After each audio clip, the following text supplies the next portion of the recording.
have to tell you things are bad. Everybody knows things are bad. Everybody's out of work or scared of losing their job. The dollar buys a nickel's worth. Banks are going bust. Shopkeepers keep a gun under the counter. Punks are running wild in the street, and there's nobody anywhere who seems to know what to do, and there's no end to it.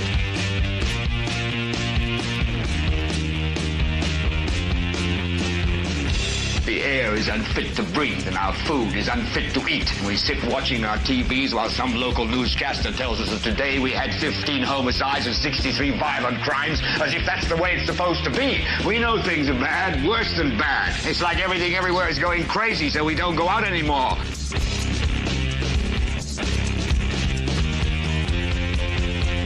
We sit in the house, and slowly the world we're living in is getting smaller, and all we say is, please, at least leave us alone in our living rooms. Let me have my toaster and my TV and my steel-belted radios, and I won't say anything. Just leave us alone. Well, I'm not going to leave you alone. I want you to get mad.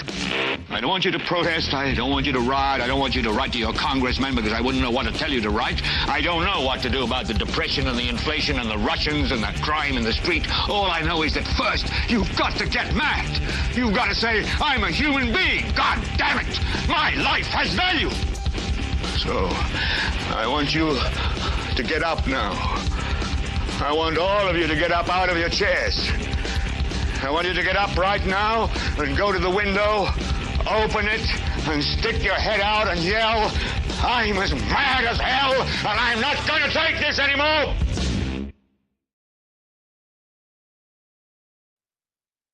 Welcome, ladies and gentlemen. This is the 347th episode of the Political Spotlight. And once again, we're late because I think that the technological bugs, the technological elves, the little bastards that run around and screw up my technology want to see me have a coronary or something, because everything has been perfectly fine. I've, matter of fact, got on our system and made sure everything wasn't doing this one time at about 8:30, no issue. And then literally 2 minutes till time, I jump on, I can't get anything to load, and it's all hell breaking loose. However, ladies and gentlemen, that goes with the theme of this episode. Welcome, welcome. This is the Political Spotlight, the 347th episode. Welcome to the show. Thank you for being here. Please consider doing all of the things that you're supposed to do when you watch YouTube, Rumble, and yada, yada, yada. Yeah, right. Isn't that correct? Isn't that correct? The episode for tonight's show is called The Intelligence War, and that's what we're going to be talking about.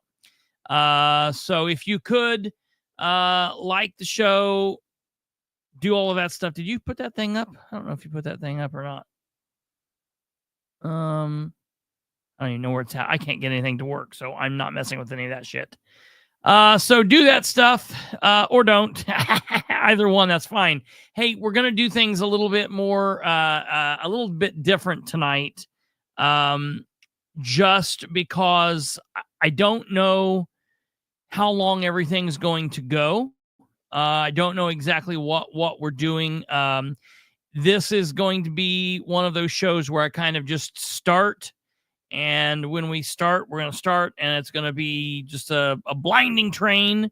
If I can get technological advances that really shouldn't be that difficult to work with me here, we might be a little bit better. I'm just going to check here and double check, make sure everything is good here just briefly, and then we will get started.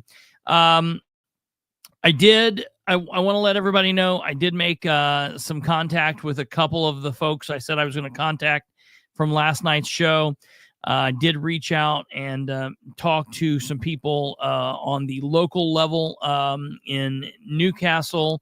So we're getting a little bit closer to understanding what's going on there.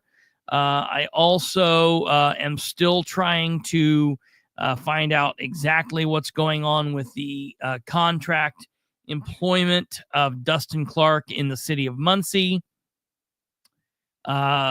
And I'm trying to figure out if there's anything else that we're waiting for.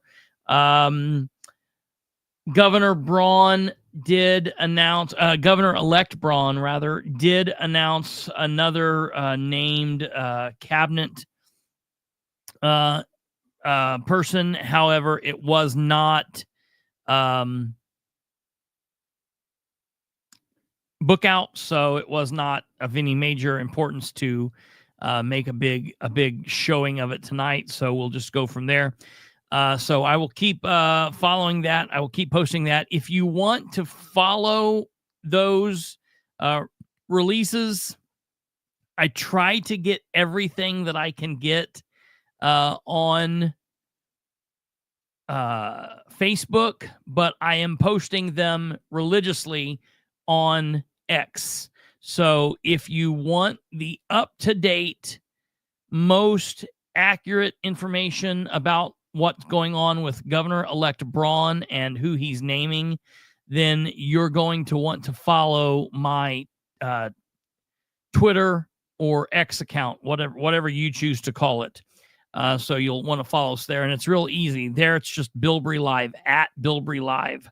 That's the how you'll find me. So you can check that out there and see what goes on. The last little bit of housekeeping news here that we have, I want to make sure that we get this going here. The last little bit of housekeeping information that we have is, I believe that we are going to, I said that we would probably have Katherine on tonight. I told everybody that. Basically since last Friday, the last time we've had Katherine on. Katherine is being pushed until tomorrow. I will get with her and we will see about getting Katherine on for tomorrow. So for those of you that are interested in what's going on there, we do have a lot to report about what's going on with the water story. They did take those pictures. I showed you some of the pictures. She's got some video. All of that's still very, very important, and I want to make sure that you guys get what's going on there. This is the other big update that I wanted to let you guys know. I have received, I think I finally have all of the other emails, that I'm going to get, in connection with the Westdell water situation. And I'm currently trying to get a moment of half of a day where I can sit down and look at all of those emails and go through them. And then I need to contact the gentleman back who sent them to me. And as soon as I get them all in order and look through them, and as soon as I talk with him, we will set up another time to do a follow-up to the Westdell water situation. So I know I've had a couple people email me and ask me on Messenger about that. So we will get on that here really soon. And it'll probably... well, we're getting into Christmas time, so it'll probably be the end of next week or maybe the very beginning of the Christmas week, maybe Sunday or maybe Sunday or Monday. So I will keep you guys posted, but I will obviously, we're not going to make as big of a production about it like with 3 weeks like we did last time. I'll just let you guys know a couple days in advance, and the people that can tune in live, and everybody else can catch it on the uptake whenever they want. So, all right, here. Looks like, give me 1 second here. I'm trying to see if this is going to work for us, and then we'll be ready to go.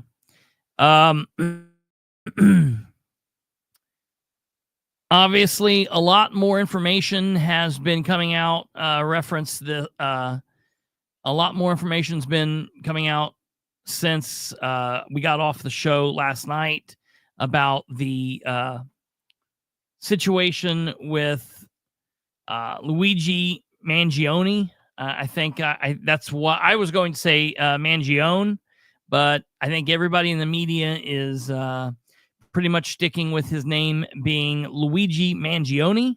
So we'll do that.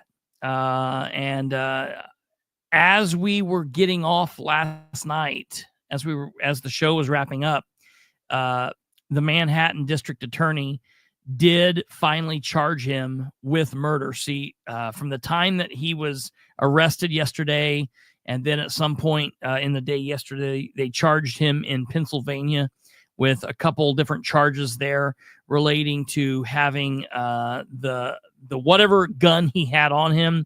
They charged him with a couple weapons, gun-related charges, as well as forgery, having false identification on him, and a couple of different things. And they were making a big deal about this because obviously, I want to be very clear here. He is an American citizen. He has been arrested here in America, which means he is innocent until proven guilty. There are still a load of people out there that are concerned about the fact that this might be a setup.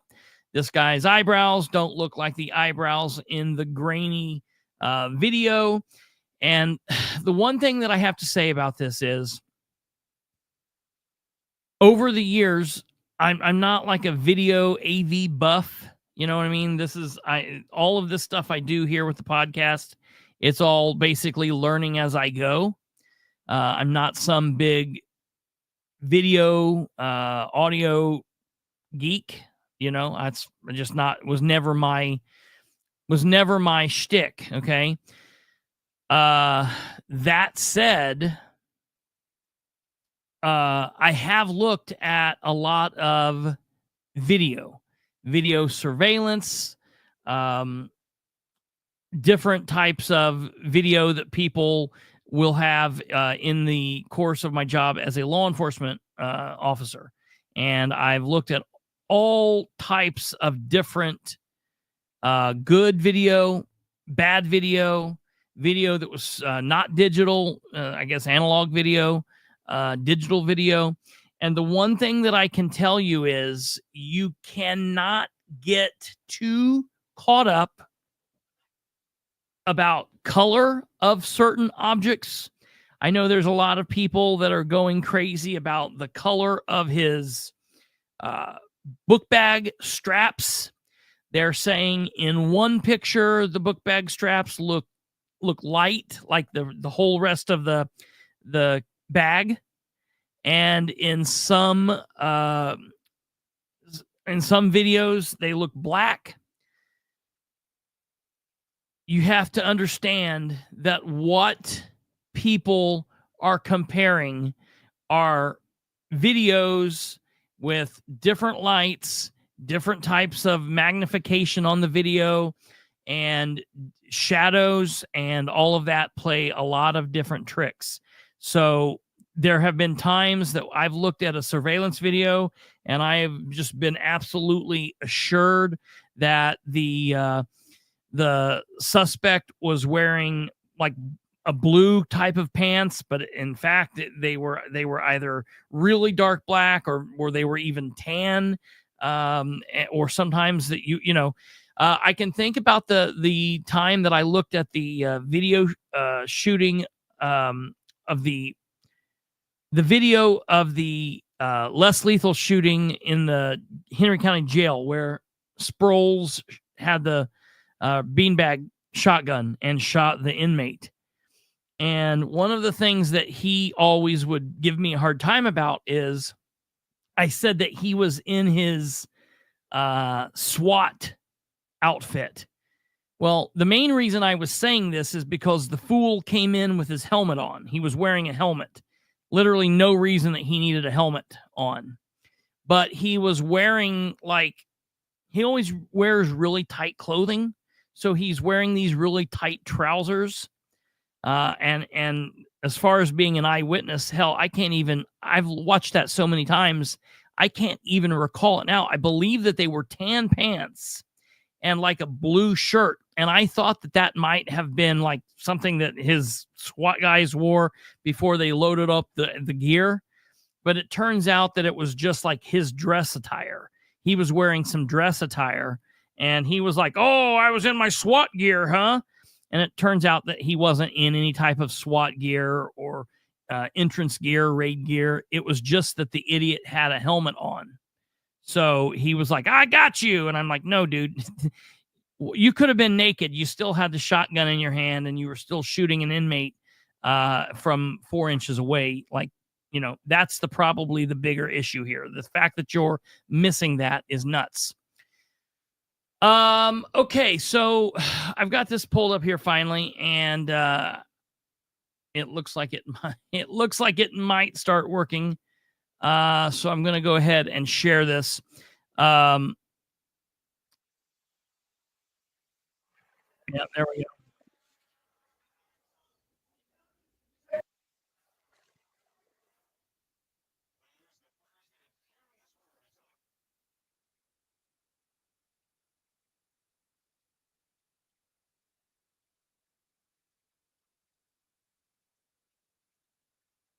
I don't know if you guys hold on. Just send me the link to whatever it is you're trying to share. I don't know that I can even send it to you at this point. Oh, fantastic. Give me 1 second here. Why is this so large?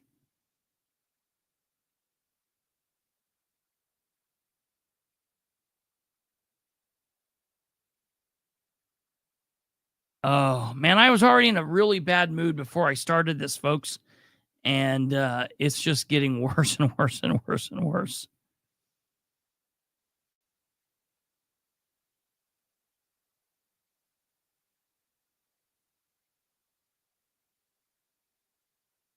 Oh, I'm going to try to send it to you here, Kate.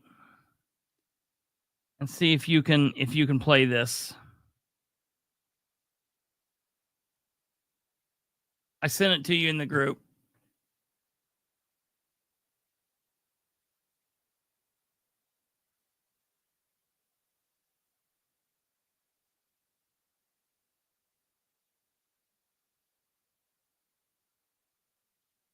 Give me a second here. 1 second, folks.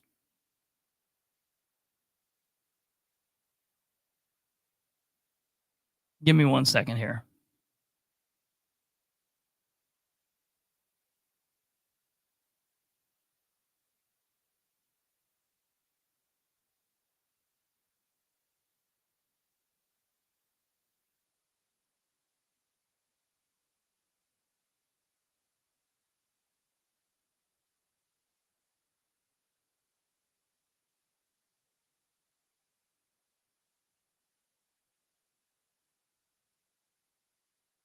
Okay, I think we've got everything down now that was causing us problems. I don't understand. This should be the only thing.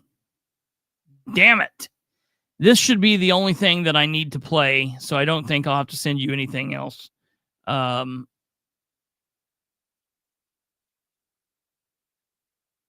know. Can you believe that? All right, here we go.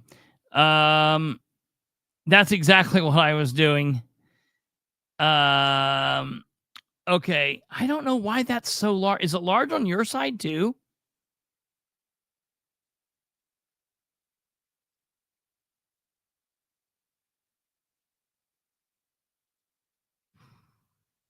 All right, hit play. I hit play. Luigi, did you do it? That's completely out of touch and insults the intelligence of the American people and its lived experience. Those the first and furious words uttered this afternoon by the alleged gunman, once at the center of a sprawling manhunt. Tonight, after his capture yesterday in Pennsylvania, Luigi Mangione is being held without. I'm going to tell you guys what he's going to do. That's completely out of touch and insults the intelligence of the American people and its lived experience. Those the first and furious words uttered. So what he said, and I've listened to 2 or 3 different accounts of this, and you can go find this. What he says is this is clearly an unjust. Then they kind of fight him and they slam him into the wall. And he says, and an insult to the intelligence of the American people. All right. Those words I just read to you, he definitely says. This is clearly an injustice. This is clearly an injustice and an insult to the intelligence of the American people. Now, there is a little bit of the possibility that he says when he walks through the door something about lived experience, which is a phrase that a lot of us hear and people talk about today, which I've heard a couple people say that he possibly says, this is clearly an injustice and an insult to the intelligence of the American people, or of the American people's lived experience. Either one of those things, we get the point of what he's saying there. The more information that is coming out about this kid is what's crazy to me is there's a whole bunch of people that are lining up to talk about how like this kid's an incel and see the incels are rising and it's going to be the incels that bring on, this new disruption. The black people through the Black Lives Matter, they couldn't do it. Nobody paid attention. And the whole culture war and the trans movement, that couldn't do it. Now the incels, it's the incels' turn to stand up and to cause this new revolution, and they're going to do it. This kid is not an incel. That is a bunch of crap. For those of you that don't know what an incel is, it means involuntarily celibate. It is normally a younger 20-something, maybe teens, white male who is very distanced from any types of friends or specifically people of the opposite sex. They believe that they are, no matter what they have to offer or what how their attitude is or who they are as a person, they believe that they are destined to have the most beautiful, intelligent woman in the world. And because they don't have that, it's the women's fault. They hold really negative opinions of women, and they blame women for not wanting to be with them and not wanting to, be boyfriend and girlfriend or be in a relationship, marry them. They blame women for not having romantic or intimate relationships with these men. And the bottom line is most of these men are losers. They have nothing to offer in their life, and they're a bunch of freaks. And if they would get their heads out of their ass and shower and have something to offer, they more than likely wouldn't be in that category. But this kid is not that. This man is, he's not a man. He's not a kid. He's a man, I guess. 26-year-old man. He is wealthy. Ivy League. He was valedictorian of his high school. He has everything that people always want. He's part of the them. They keep talking about how he's going to bring down the 1%. Dude, if we're going to get into that whole type of titling people because of the money they make or the money their parents make, this kid is in that group. He's one of them. All right? Now, unfortunately, it sounds like he has some kind of health issue, like a lot of people were saying. Obviously, it was going to be him or someone near him. The reports coming out is that he has a spinal disorder, which causes severe pain. He has a bunch of vertebrae that have been out of whack before they basically nuked all of his accounts. He had posted pictures of X-rays and surgeries that at least it seemed like he was alleging were maybe his own, or he was posting surgery similar to what he had been through, and that he was talking about how much pain he was in, that he was starting to develop this numbness that was making him not be able to feel things from, it started in his hands and then it was below the waist, and it wasn't something that he had constantly, but it was something that, came into him, and he would have these bouts of numbness. And he spoke to people about this frequently. He talked to his friends, and he talked about how he could not enjoy normal behavior. He could not, go out and play with his friends, and he was really into surfing. And at one point, even with this situation, he was trying to live a normal life. And in surfing, he had a horrible accident, which resulted in him having a bunch of rods and screws and mechanical crap placed in his back, which just added to his medical issue, his medical condition. He talked about the fact that he could not have a relationship with women the way that he wanted to, the way that, when you're talking about being in your, late teens, early 20s, mid 20s, by the time you're 26, a lot of people are talking about dating and trying to, date and see about, maybe starting to think about settling down. And he couldn't do that. Something that he spoke to friends about was that he didn't feel as though either he couldn't, or he didn't feel as though he could be in an intimate relationship, and that all of this played into his mind. And he basically would isolate from friends and from family. His mother made a missing persons report in November of this year.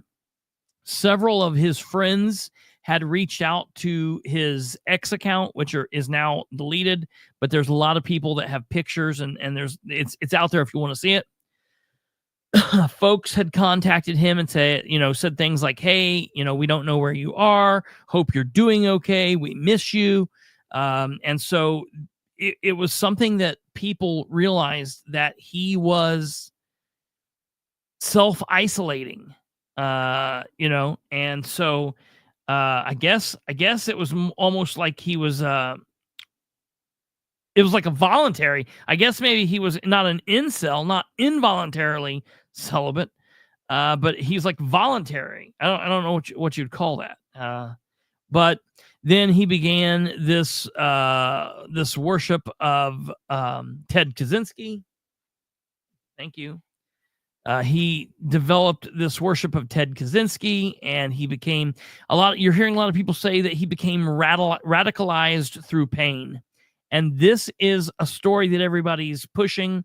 And of course, we've not heard this gentleman say much more than those few words that he said. It's going to be interesting as he talks in the days and weeks and months to come. That is not the focus of what I want to talk about. What is absolutely killing me, what I do not understand,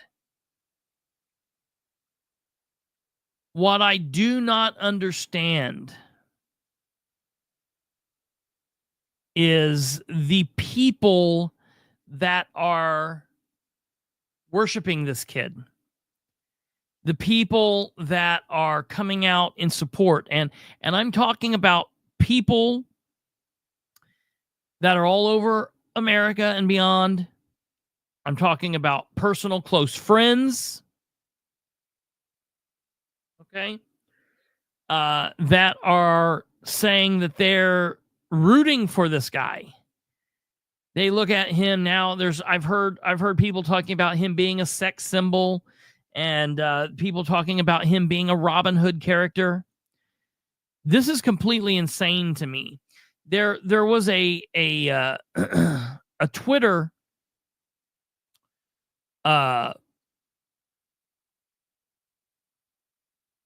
post that I'm trying to see if I have access to. Let me see. I might send you one more thing. I lied.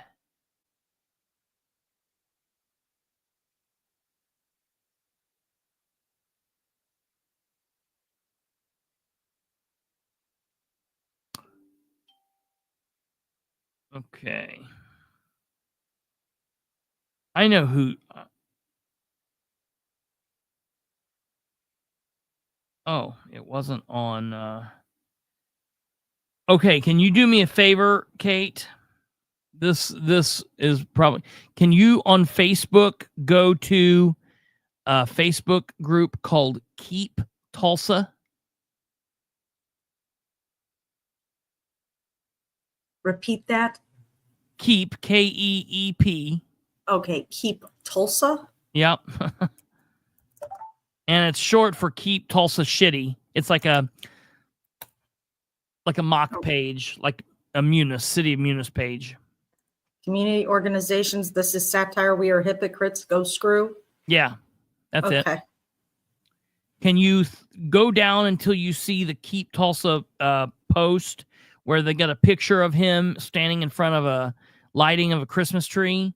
And they say, it was great seeing my friend Luigi Mangione in Tulsa on 12/4. Can you pull that up and can you share that page?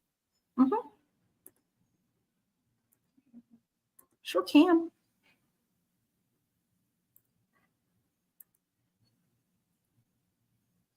Okay, so here's this picture of this kid. Looks like in happier times, apparently. Ah, Alva, very, very, very well spoken. Modern day Manson. Keep Tulsa. Now, okay, understand that people make sick jokes about horrible stuff.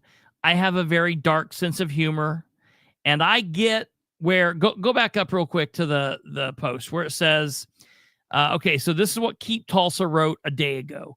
It was great seeing my friend Luigi Mangione in Tulsa on 12/4/2024 between 6 a.m. and 6 p.m. Okay, obviously the joke here is this kid couldn't have been doing some murder on December 4th at 6:40 a.m. because he was in Tulsa.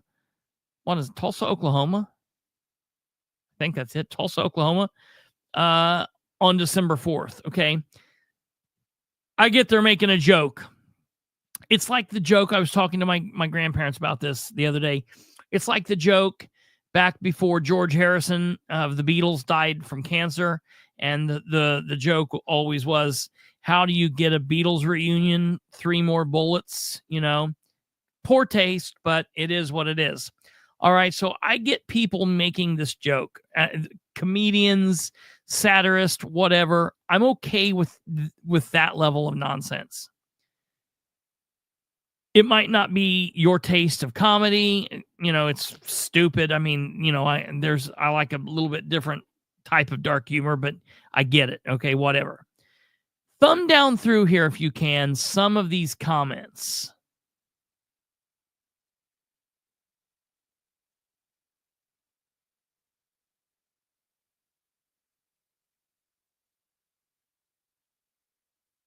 Well, not mine specifically, because that's what I'm going to talk. I mean, that's okay. And I'm going to tell you guys what I wrote here. So there's a lot of people, obviously, that go on with the joke, helping me with a flat tire. Yeah, most definitely. He babysat my kid so I could go out for the night. 10 out of 10 dude. Would trust him with my kids again. The thing is, there are a lot of people. Go up if you can to how many shares it has. Okay, this has been shared 37,000 times. 37,000 times. You can take it down now. Now, you guys can go through this and look at this if you want. Okay? I wanted to show you what it is. I didn't want to then go through and show the shares because I think it's disgusting. Because the people that are sharing it aren't talking about this as a joke.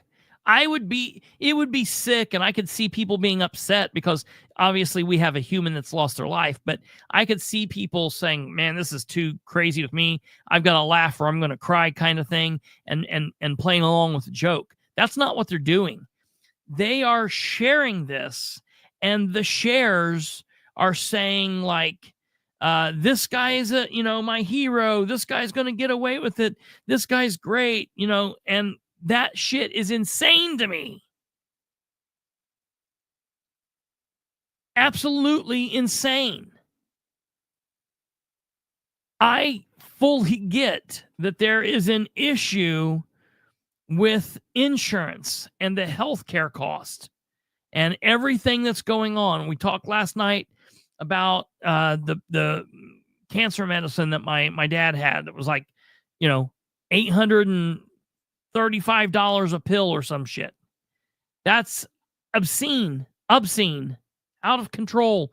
It's nonsensical. There has to be a conversation about this, but we cannot condone killing people because conversations need to take place. We cannot kill people over policy disagreements. But the thing that's getting me most riled up is this idea that this guy's he's bringing on Republicans and Democrats both are realizing that the CEO is the bad guy. The CEO.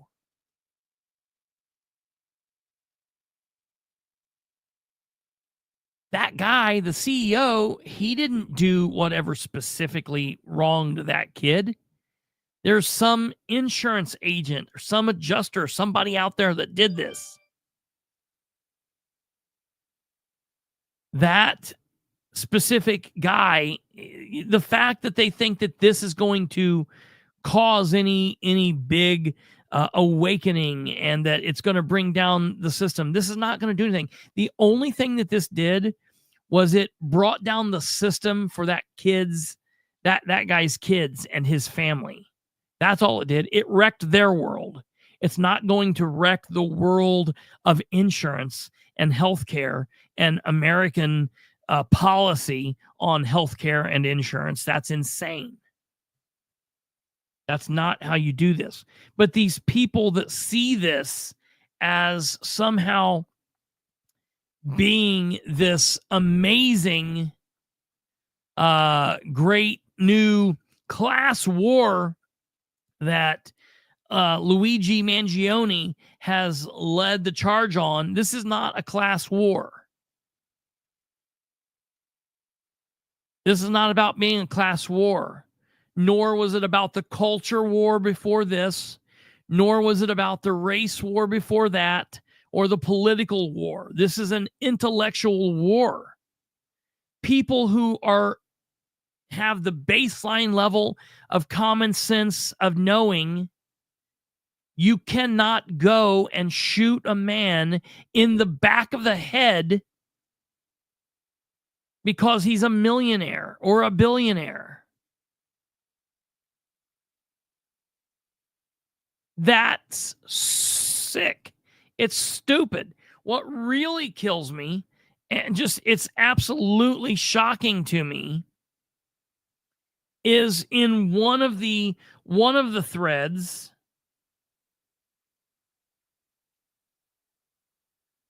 there was let me see.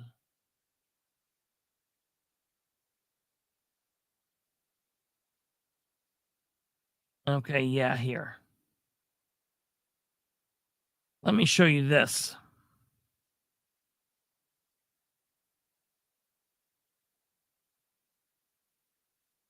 Oh man, this might actually work too.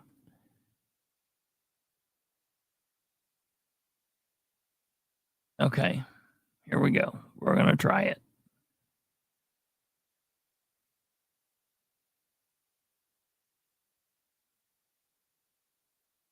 I know we're talking about billions. People lose their lives over dime bags. I get it. I understand that. But so if we get to a point, at what point? So are we saying that it's open season on rich people?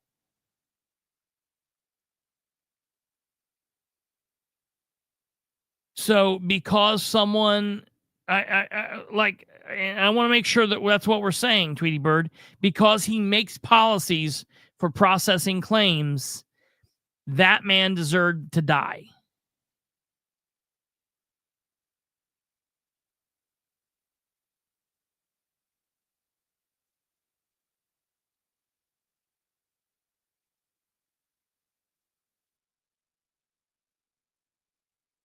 So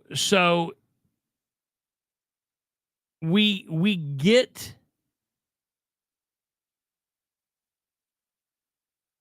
if I made you pay $1 billion to someone, if you're deeply involved with healthcare, you'd understand the frustration. What do you mean? Like if you're a doctor, or if you're a 42-year-old who currently cares for two 80-year-olds that deal with insurance and health claims coming in, or if you're a 42-year-old who has buried a father who died of cancer and who dealt with this and understands. I get as much as the next person fully get where you're coming from.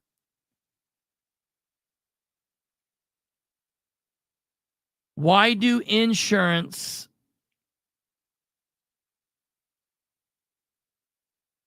companies get to decide who lives? Okay, so the answer is, so all right, we're getting there. We're getting somewhere. So I don't think you do. That's nuts. I don't know how you would have any understanding or right to be able to say that. But let's pretend like I don't. Let's pretend for a second that I don't get it. All right. Let's pretend like I don't get it.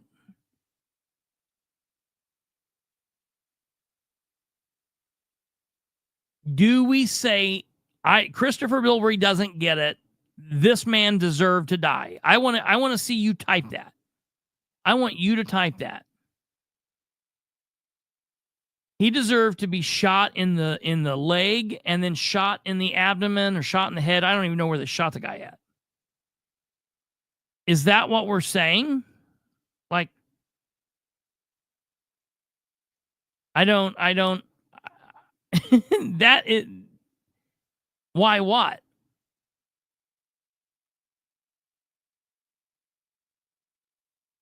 You gotta respond with more than one word answers. Well, because that's what we're talking about.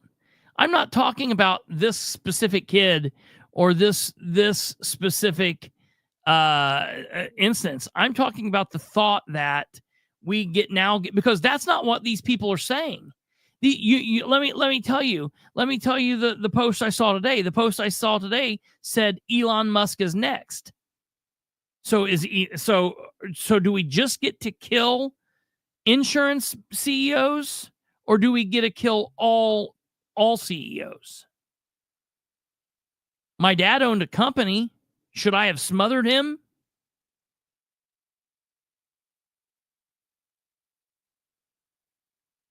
That type of thinking to me is absolutely nuts.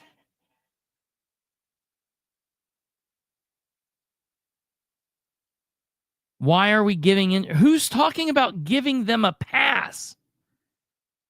I don't know that anyone's saying anything about giving them a pass. I'm saying, listen, as humans, we have to have an understanding of where we are in the world. Okay, so let's just, as a baseline, say, if someone is threatening you,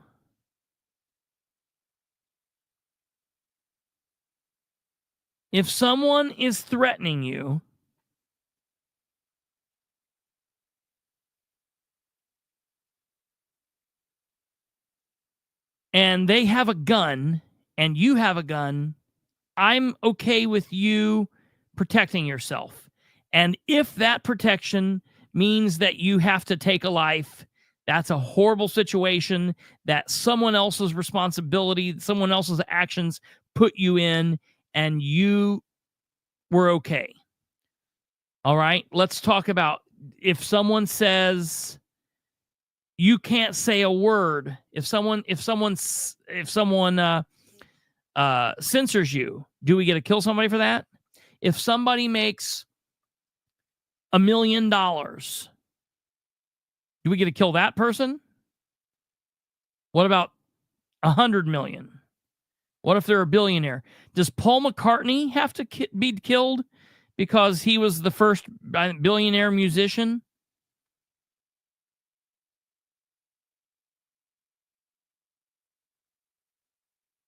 My whole thing is, I think that we need to have a baseline understanding of where we as humans say, this is a step too far. I will agree. There is a serious overhaul that needs done in the healthcare, in the insurance situation. They are killing us. Okay, all right, okay. I'm glad that we're getting here. I'm glad that we're getting here. So the next step with me? The next step I'm getting at is, so if they're killing us, then what? All right, what are we doing about it? What do you get to do about it? Does this kid, so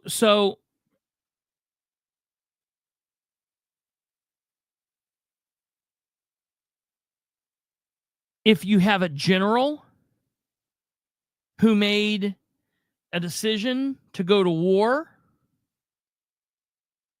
and some of those people died, do we now get to decide if we get to kill that general because he made a decision that killed some people?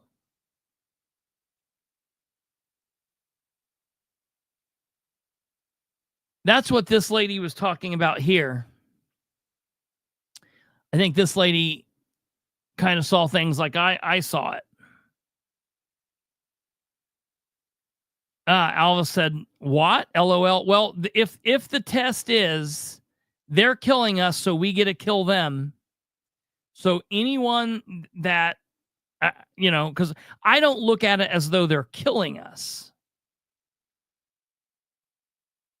I look at it as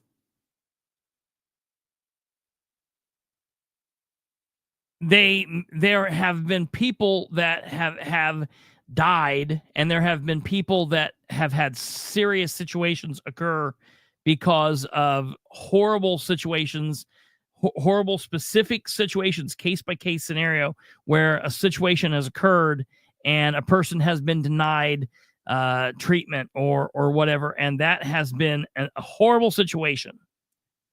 And it's happened enough that we need to do something about it. My question is that something? Is it now open season on all people that work insurance?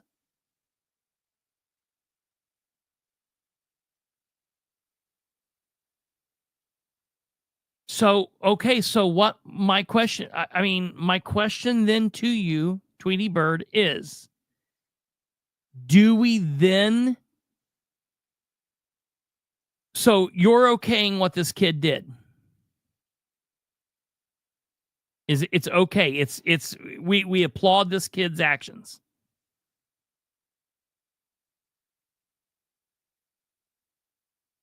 Is that what you're saying?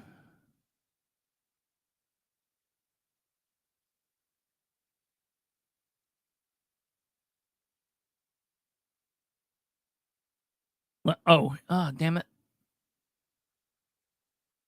Here we go.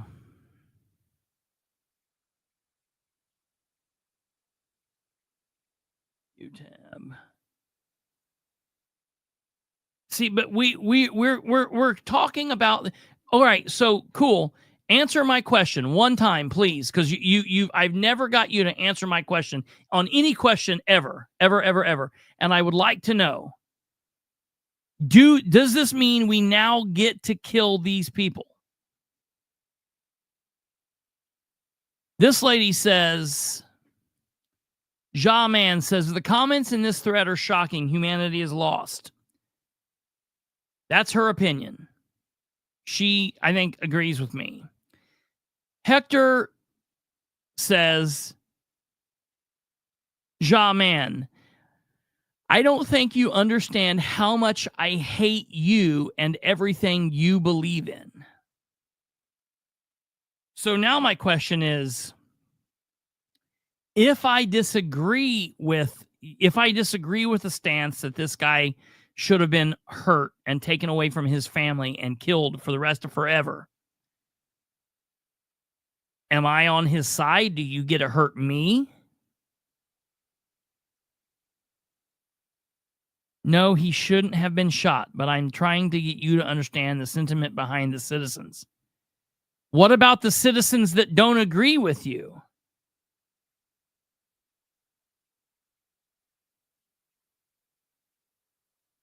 That is absolutely true.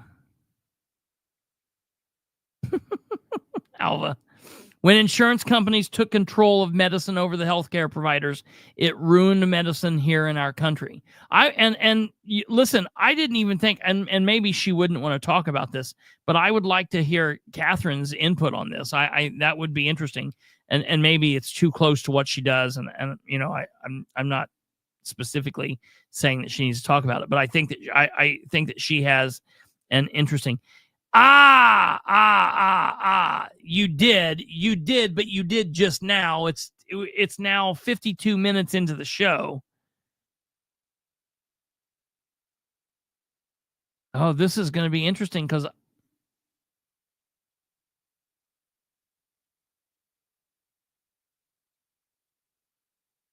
we do not live in a country that is an eye for an eye. Yeah, I mean, there are rule of laws.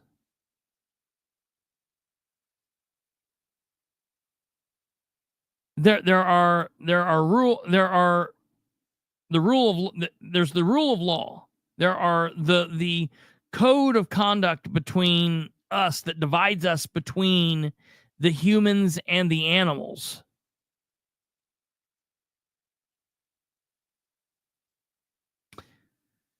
Yeah, there's a legal system that handles that. And that Catherine gets at, and you know what? And that's the thing. And the problem is, here's the problem, and this is what it breaks all down to. Again, it comes back to, this is not a class war. This is not a culture war. This is not a race war. This is not a political war. Actually, it is. That's probably realistically the truth.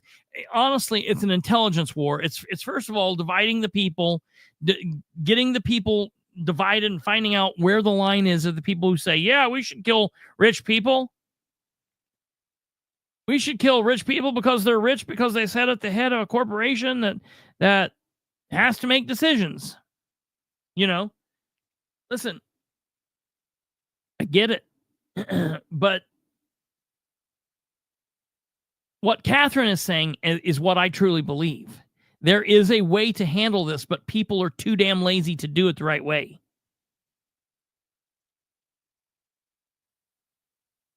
Who are you talking about, Tweety Bird?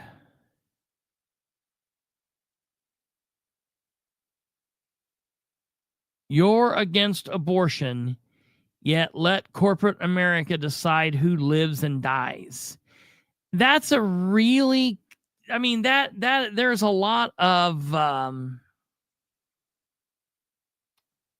that's like really obtuse. That is obtuse, I think, because when you're saying corporate America deciding who lives and dies, well, first of all, it's not everybody's sick. All right, so that's the first thing.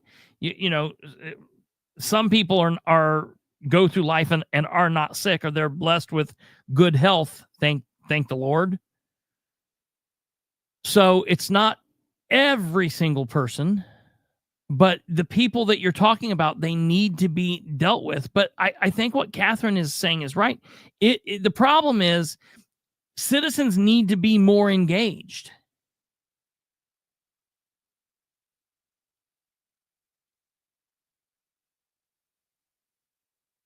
Come on, Katherine.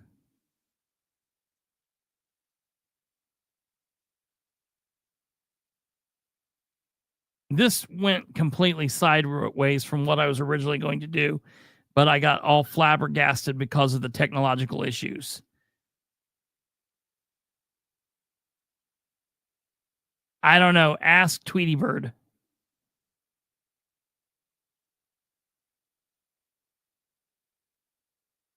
No lesson was taught here. Oh my God. It's 10 o'clock. You're nuts.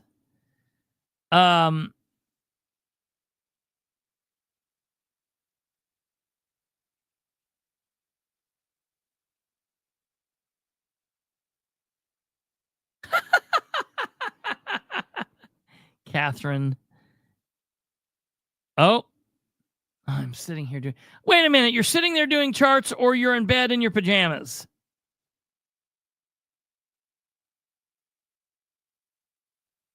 Naive because I have a difference of an opinion with you?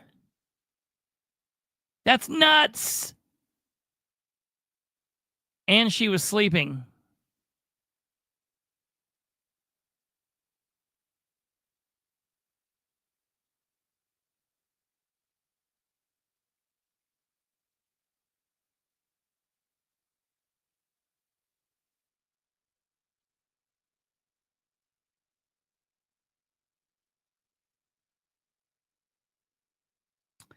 My brother from another mother starts radiation Monday for prostate cancer. Meds to shrink prostate to prepare cost him $900 per month for 3 months to prepare. $900 per month for 3 months. So that's okay. And is that out of pocket?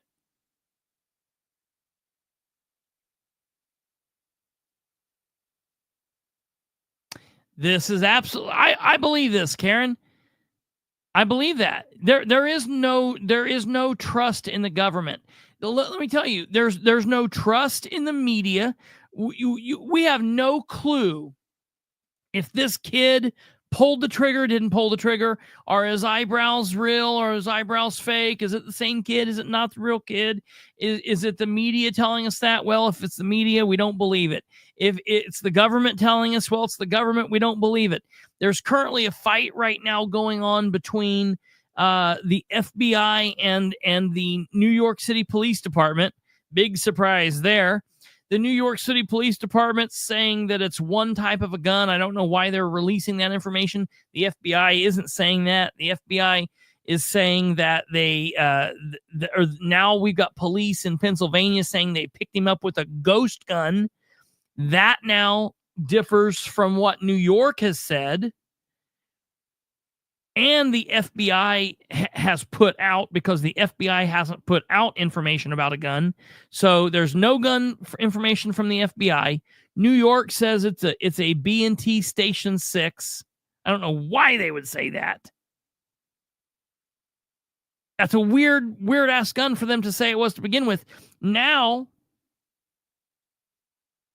Pennsylvania police are saying no, it's a ghost gun. There is a lot of mistrust right now. I get it. I understand it. And the only way that we're going to be able to deal with that is we're not going to be able to shoot our ways out of it. We're not going to be able to shoot our way into if all of that shooting starts happening that people, I think, want to happen. It's going to be really interesting. I don't think the people that are talking about it on that side of the aisle would be very happy with how things turned out.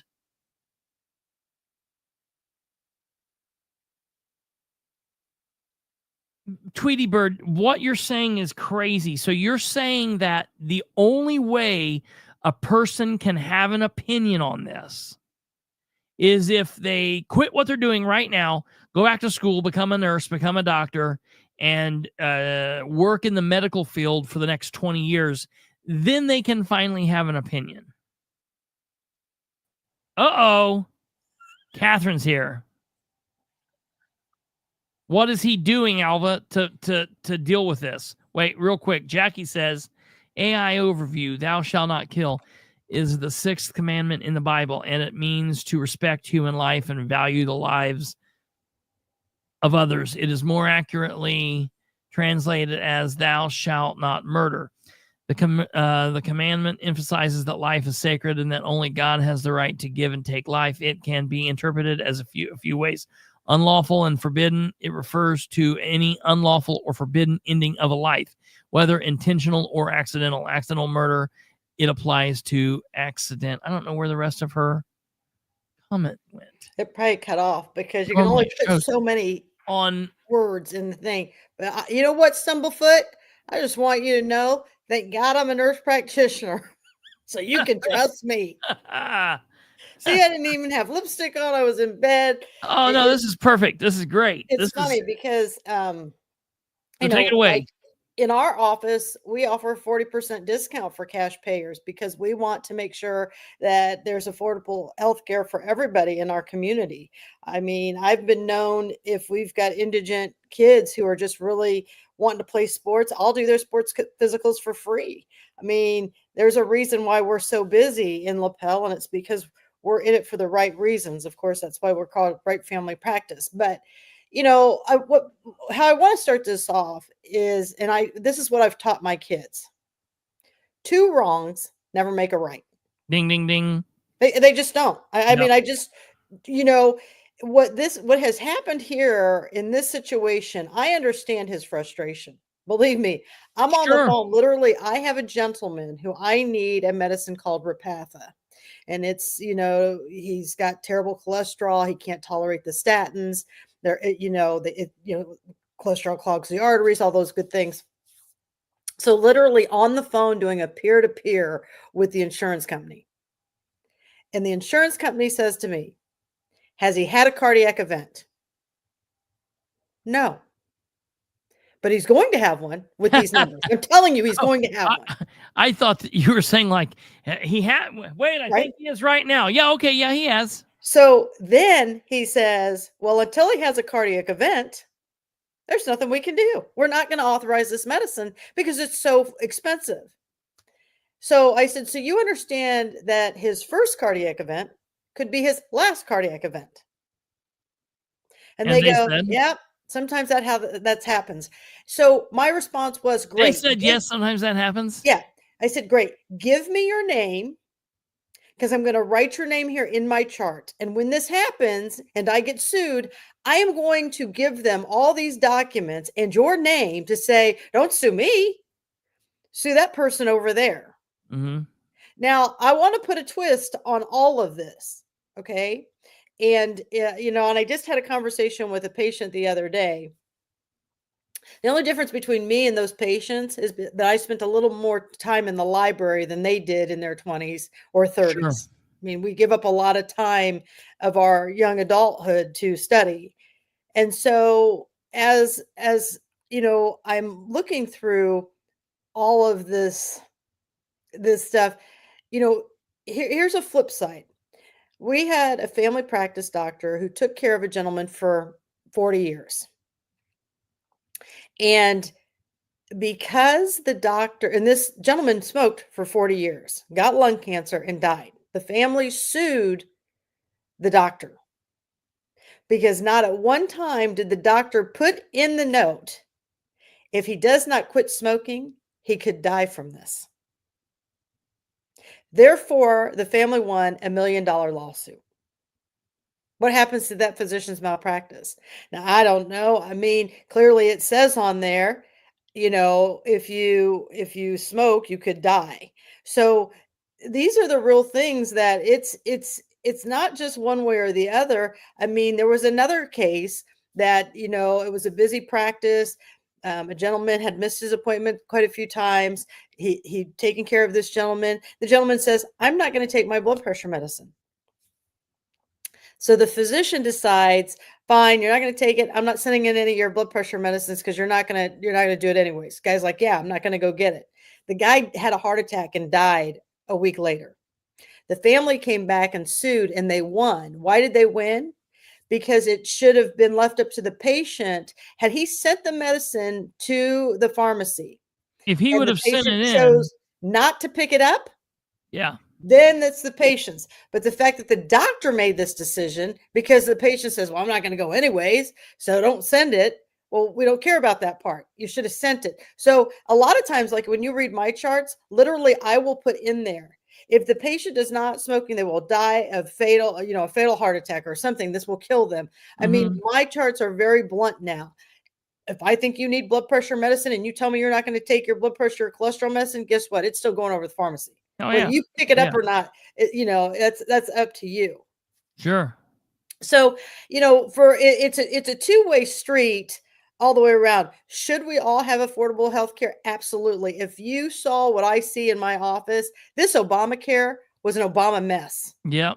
And you can't get anyone to say that because it was tied to the anointed one. Yeah. And we can't ever talk about anything bad or that might have been screwed up or not right from Obama. And that's part of the problem. We need to be part of that problem is we need to be able to be real about the situation and we need to be able to come to the table and have conversations, and people need to be taking it upon themselves. You like the stories you're talking about. To me, a lot of it also comes back to personal responsibility. Absolutely. Where is the patient's responsibility and all this? So what's happening now is that we're even in bigger jeopardy, right? In the past, nurse practitioners never got sued. They hardly ever got sued. Now you're seeing them get sued left and right. Yeah, hell yeah. Because they're dumping out nurse practitioners. Nurse practitioner. Pause. Affordable Health Care Act put in place under Obama. Sorry. We had to correct the record. Okay. Yes. Right there. Yeah. That's what I'm talking about. Yeah. I mean, it's not called Obamacare. It will always be known as Obamacare. I don't, it was a complete mess. It's a complete disaster. I mean, I've got people paying premiums of $1,800 a month. And then when we bill their insurance, they're paying for 90% of the visit. Yeah. I mean, this is asinine. This is craziness.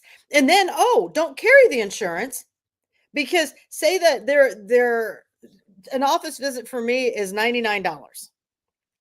Okay. You just paid $1,700 a month and I'm seeing you a night. It's cheaper for you just to come have an office visit with me twice a year rather than you pay $1,700 a month. I mean, and so then what they do? They penalize the people who didn't carry health insurance.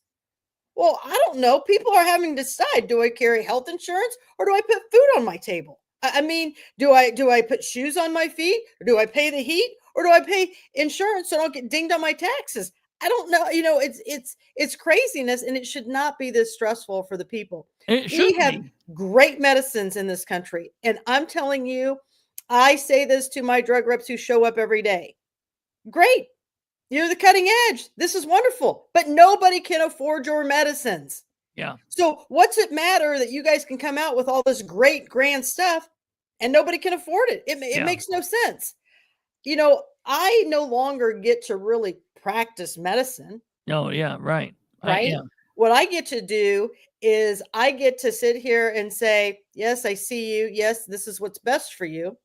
But, oh, wait a minute. Let me call the insurance company and argue with them for 2 or 3 days. Yeah. And then I'll get back to you. And, oh, by the way, in those 2 or 3 days, I could have seen how many more patients that needed to be served. But no, I'm messing around with this, and there's no other way. I'm dicking around with an insurance company who this person, and sometimes I'll even ask the person on the other line. So you've practiced medicine? Yeah. You've like literally been with patients. Well, how long of your life did you do that? A year. Oh, a year. Well, I'm sure your year of practicing can tell me what actually happens in reality. I mean, that's the whole thing is I'm arguing. And they're like, well, it doesn't fit this algorithm. Now you need to understand the more denials, the more they can keep you on the $4 medicines. And I'm not saying $4 medicines are bad. There's some really good medicines that are $4 and are just fine, right? So I can keep you on these $4 medicines. Then I have a bigger bonus check at the end of the year. Yep. You know, this is what these people are mad about. Yeah. I mean, these people, you know, it's just like the hospital executives. They're making more than the physicians who are every day stressed. I mean, just like I just said to you, I was upstairs literally doing charts, getting caught up on my charts for the night. I mean, this weekend, I spent Saturday at least 12 hours charting, and I spent another 8 or 9 hours on Sunday charting to get caught up. I was 100 charts behind, and I just had to say enough and get it all caught up. This is the reality of it. While these people are over here living in these big houses, these insurance companies are making all this extra money because they're denying people something they paid for. Yeah. These people paid you for a service. Yeah. I do not understand how people are paying you for a service and you feel that you can't give them the best medicines that they deserve. Yeah. This is America. Absolutely. You know, so those are the kind of things that, you know, when you guys are sitting here talking about, we cannot live in the chaos of eye for an eye. We just can't. Well, yeah. I mean, because, you know, and we've seen this. Was it up in South Bend that a physician wouldn't write the narcotics that were needed? It was a couple of years ago, and he came out of the surgery center and somebody shot him. Yeah. What does this prove or serve? Yeah. You know, I'm not saying go do this, but you know, what was learned here? What was taught here? Nothing was taught here. You here. Want to teach something, then shoot him in the foot, I guess, or his toe. Let him get that amputated or have surgery. Let him see what those bills look like. Right. I mean, you know, a Tylenol in the hospital. I recommend this for anybody who goes to the hospital. If you're ever admitted to the hospital, ask them for an itemized bill. Oh, yeah. Yeah. A Tylenol is like $20. Yeah. Yeah. I mean, look, this is craziness. And you know they're buying that stuff in bulk. You see this? Ibiclins? Yeah. So we go to the hospital for my grandfather's surgery, and we're loading up to go home. Now my grandparents are fortunate. Amazingly, they have United Healthcare. Mm-hmm. But my grandpa worked at GM, and they've got good insurance, and they've always been healthy, and they've paid for everything. They've lived to the part where they go in and their doctor visit's like $10, and it is what it is, and that's it. But they go in, and when we're packing him up to come home, my grandma is like taking the blinds. Absolutely. She's taking every damn thing in the room. She's like sweeping the dirt up, taking it home. She's like, hey, can we get that chair out of here? Yep. Because she takes literally, I've got so many of these things. Everything that is not bolted down comes home with us. And when I had my kids in the hospital, I took every diaper. Yep. I took every Chuck's pad. I took, and I'm a nurse, right? Yeah. I mean, I do this for a living. I'm like, oh no, I have paid for every last flipping thing in this room. I mean, I didn't care if it was a receiving blanket. I took it all because I paid for every, you know, and here's the thing. My mom has TRICARE. It's a great insurance. But again, they're dictated. If I need to refer a TRICARE patient to a specialist, I have to get a special approval. I have to go through all these hoops. And I'm thinking to myself, listen here, you yahoos. These people have served our country. I don't need to get you all these prior authorizations. I don't need to get you all these hoops to get these people to where but you have to. They cannot be seen by a specialist without doing that. Well, people are like, well, don't you have somebody in your office? You can hire them. Okay. If I hire a person to do that, what happens to you guys? I have to charge you more. I have to charge you more. Yep. I mean, this is the whole, these hospitals have so many layers in it. If we could cut those out, I wouldn't be charging you $20 for Tylenol, because I can guarantee you, if we went and audited how much they paid for that Tylenol, it's probably pennies on the dollar because they buy in such mass quantity. Absolutely. Sure. So, you know, so here, let me ask you this. Tweety Bird said this, and what's funny is I think she thinks that we disagree on a lot. We don't disagree on a lot. She says, exactly, insurance companies are now acting like our physicians. Yes. Absolutely. I've known that forever. It's been that way my entire life. I don't know exactly what point that came into play, but I know it's been that way for an awfully long damn time. So she says here, what is the answer? And So to what is you, the someone answer? who tends You to be on the must- right side of the fence, but also Yeah. a medical practitioner, what is the answer? What is the answer? You have to bring in people who are actually on the front lines, who are willing to speak for the patients.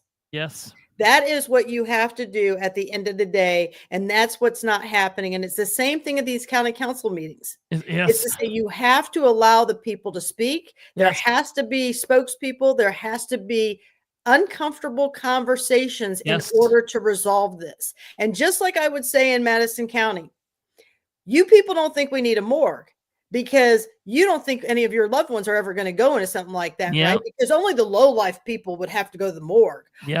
Only these people from the street would have to go to the morgue. Absolutely not. There are people who go to that morgue who have been murdered. There are people who go to that morgue that, we couldn't find their family right away. And so it takes a little bit of time to discover where that family's at. I mean, this thought process of, there's this line in the sand, there's the upper class, there's a lower class. Well, let me tell you something. The upper class are even struggling with insurance as well. Sure. I mean, GM has long gone. You're not going to see people, retiring from these great companies like this who have great insurance. Yeah. I mean, it's the craziest stuff I've ever seen. We have this thing called a Stark law.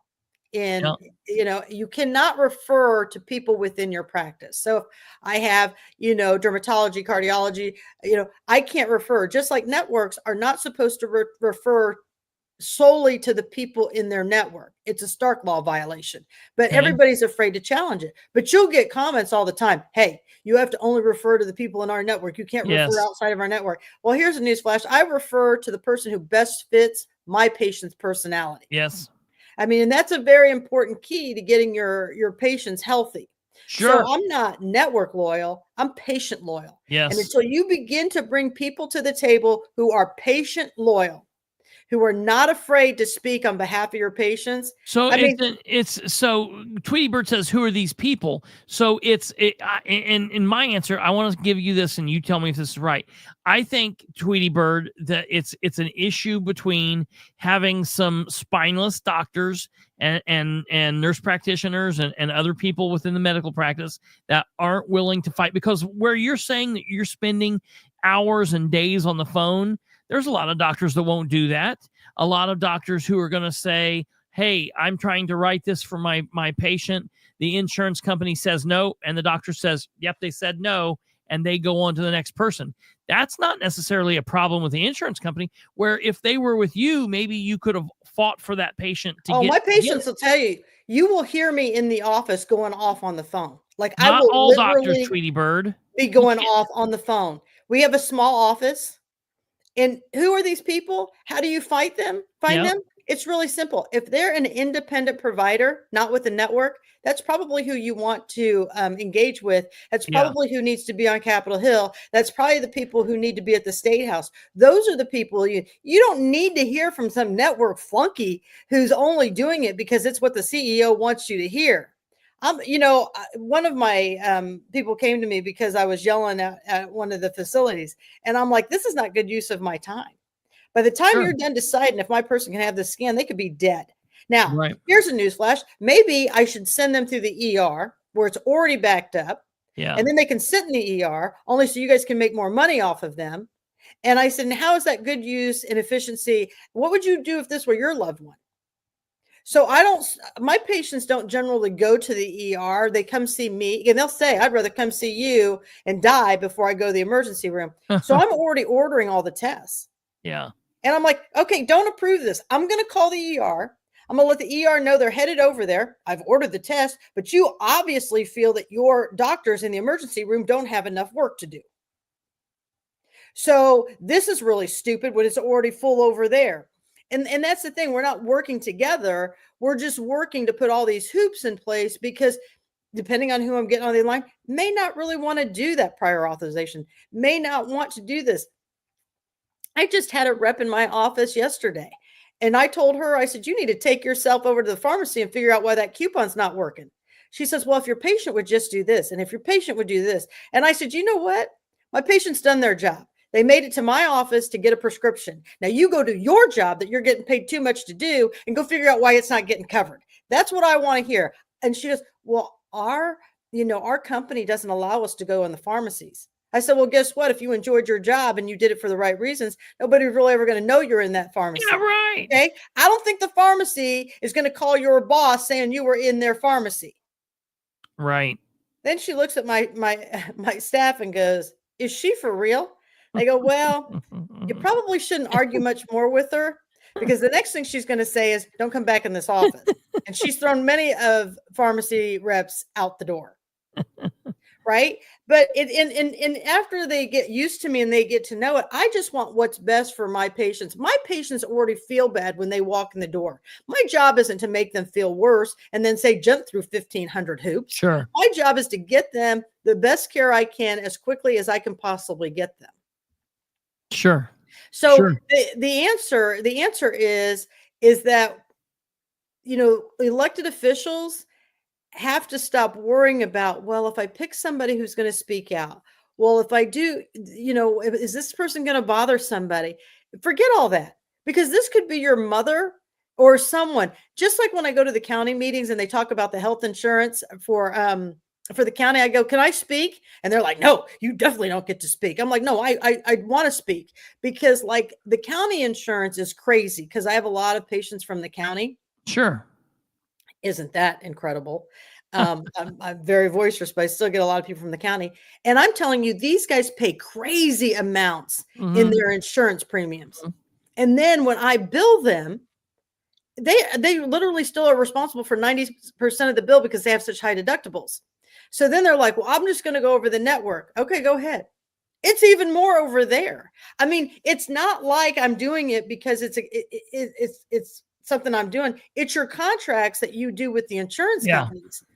And you can go over the network. It's still going to be the same craziness because the deductible is so high, and the county insurance is absolutely atrocious. However, if you go over to the city of Anderson and you walk yourself 2 blocks over, their insurance is really great.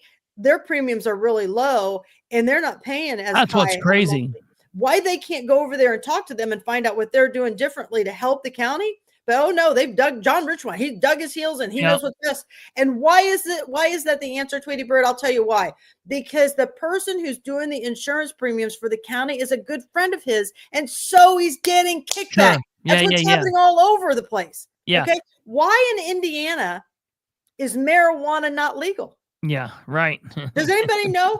I mean, we're surrounded by legal pot all the way around. Michigan has it. Ohio has it. Illinois has it. Why Kentucky has it? Why doesn't Indiana have it? You want me to tell you why Indiana doesn't have it? Eli Lilly. Lilly? Roche? Yep. I mean, you're looking at these huge, pharmaceutical companies. No. I mean, this is what's the craziness about that. So, but I can't go out and I can't shoot the insurance company. I can't shoot anybody.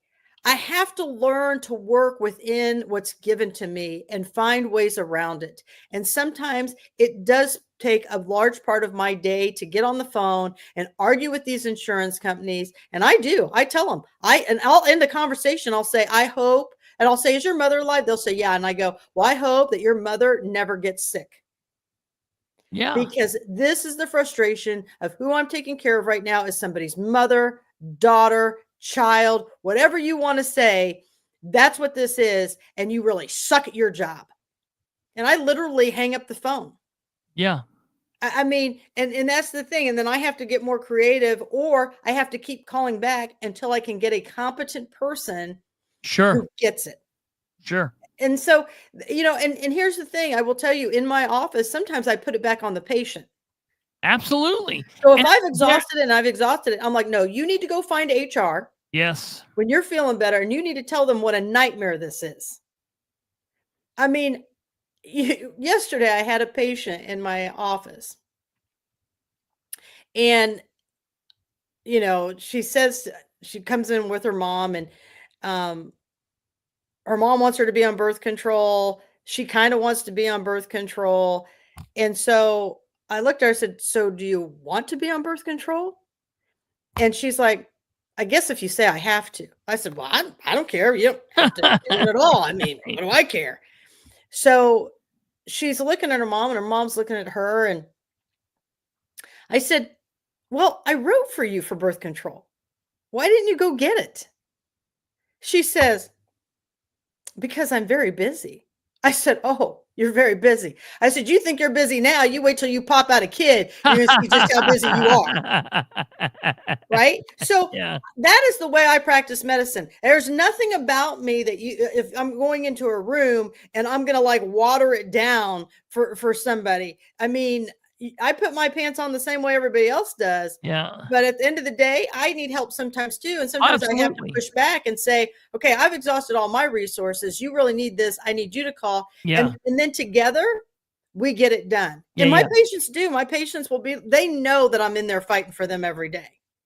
And so, it happens. I mean, the reason why I was kind of off and on is somebody was showing me pictures of somebody's laceration. And I'm like, well, that needs to be sewn up. And they're like, well, their doctor said it didn't. And I'm like, I don't know who your doctor is, but they're a complete moron, right? So I said, I'm happy if they want sewn up, just have them at my office tomorrow morning at 8:00 and I will do it for them. I mean, that's the reality.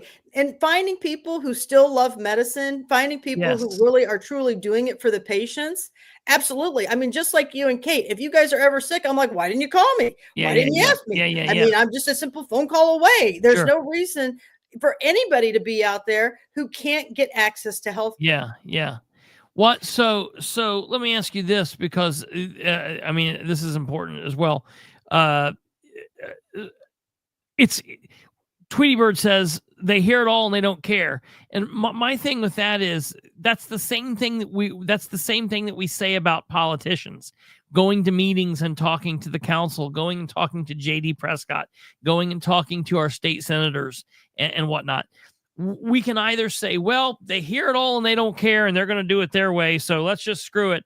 Next week I'm going to start in with a music podcast. See you guys all later. See you around at the clubs. That's not the way to do it. You have to continue going full tilt right into it every day, each and every day, fighting the fight. And I think a lot of people don't understand that. It's the same reason why voter turnout's low in off-year elections. It's the same reason only 5 people show up to meetings. That's the shit that happens because more and more. Here's what we need. We need a revolution of people getting active. That's what you need. We need people got to fill these sit in the seats. Yes. Asses in the seats. People in the streets. People need to be loud. You know what? You know the reason why this shit, everything from politics to insurance to anything else that you want to talk about, the reason that shit stays the same, the reason that shit is bad is because they know they can get away with doing it because a lot of people's just going to shut up and take it. Exactly. You allow them to get away with it, they're going to get away with it. And I'm going to tell you something right now. I'm going to address this Janny Wanny. Now, I'm not for everybody and I'm not for the weak, but I'm going to address this. My first bad experience with an insurance company and medication was having to do a prior auth for Viagra. This is what I tell everybody. Yeah. It's not a life-sustaining drug. You're going to be okay if your penis doesn't stand up. So that's one that I probably won't spend a lot of time with, and you can go pay cash. Now, It's become very cheap now. Yeah. I mean, and for those of you who are paying crazy amounts for medicines, you should never be paying more than $30 for a prescription for a 90-day. If you are, that needs to be reevaluated by your healthcare provider. There's a place called GoodRx. You can go on there. It'll tell you the differences. You should look at GoodRx. It'll tell you sometimes a medicine I'm writing is $4 at CVS and it may be $100 at Walmart. There's the other thing. Here's the other thing. And I don't mean to pause you. Do you know how many people say that and how many people hear that, but they don't do it? Yeah. I mean, it's a really simple tool. So now use the tools available to you. Yeah. I'll do it in the room with my patients and show them. Well, they go and tell their other friends. They're like, look what our doctor does. She shows us how big this is. You know, I'm teaching my patients how to fish. Okay. Yes. If I'm not going to always be here, at least they know that somebody cares enough to pull up a prescription and say, okay, I understand it. And there are some, like a lot of men, I do a lot of testosterone replacement in my office, a ton of it. I refuse to do prior authorizations on testosterone replacement. I refuse it. Why? Because you can go get a 90-day supply for $40. For me, just go pay this GoodRx card and just go get it for $40, because when you do that over 12 weeks, it is not worth my time to sit and argue with the patient. If you want that, you're not going to die without it. It's not life sustaining. Yeah. Then go invest in it. Maybe if you invested in a little bit more, it'd be okay. Now, if it's diabetes, hypertension, strokes, absolutely, I'm going to get on the phone and argue with them. It's triaging. It is. You've got to triage what's going on there. Yeah. And here's the other thing. Some of you people who have high deductibles, right? So if you come into my office and you pay cash, we give you a 40% discount. Okay. Now, some of you are never going to meet your deductible because you only need to come twice a year. Well, if you don't pay me cash and I bill your insurance, you end up paying me like $140 for the visit instead of $99. Well, that's up to you if you want to bill it to your insurance.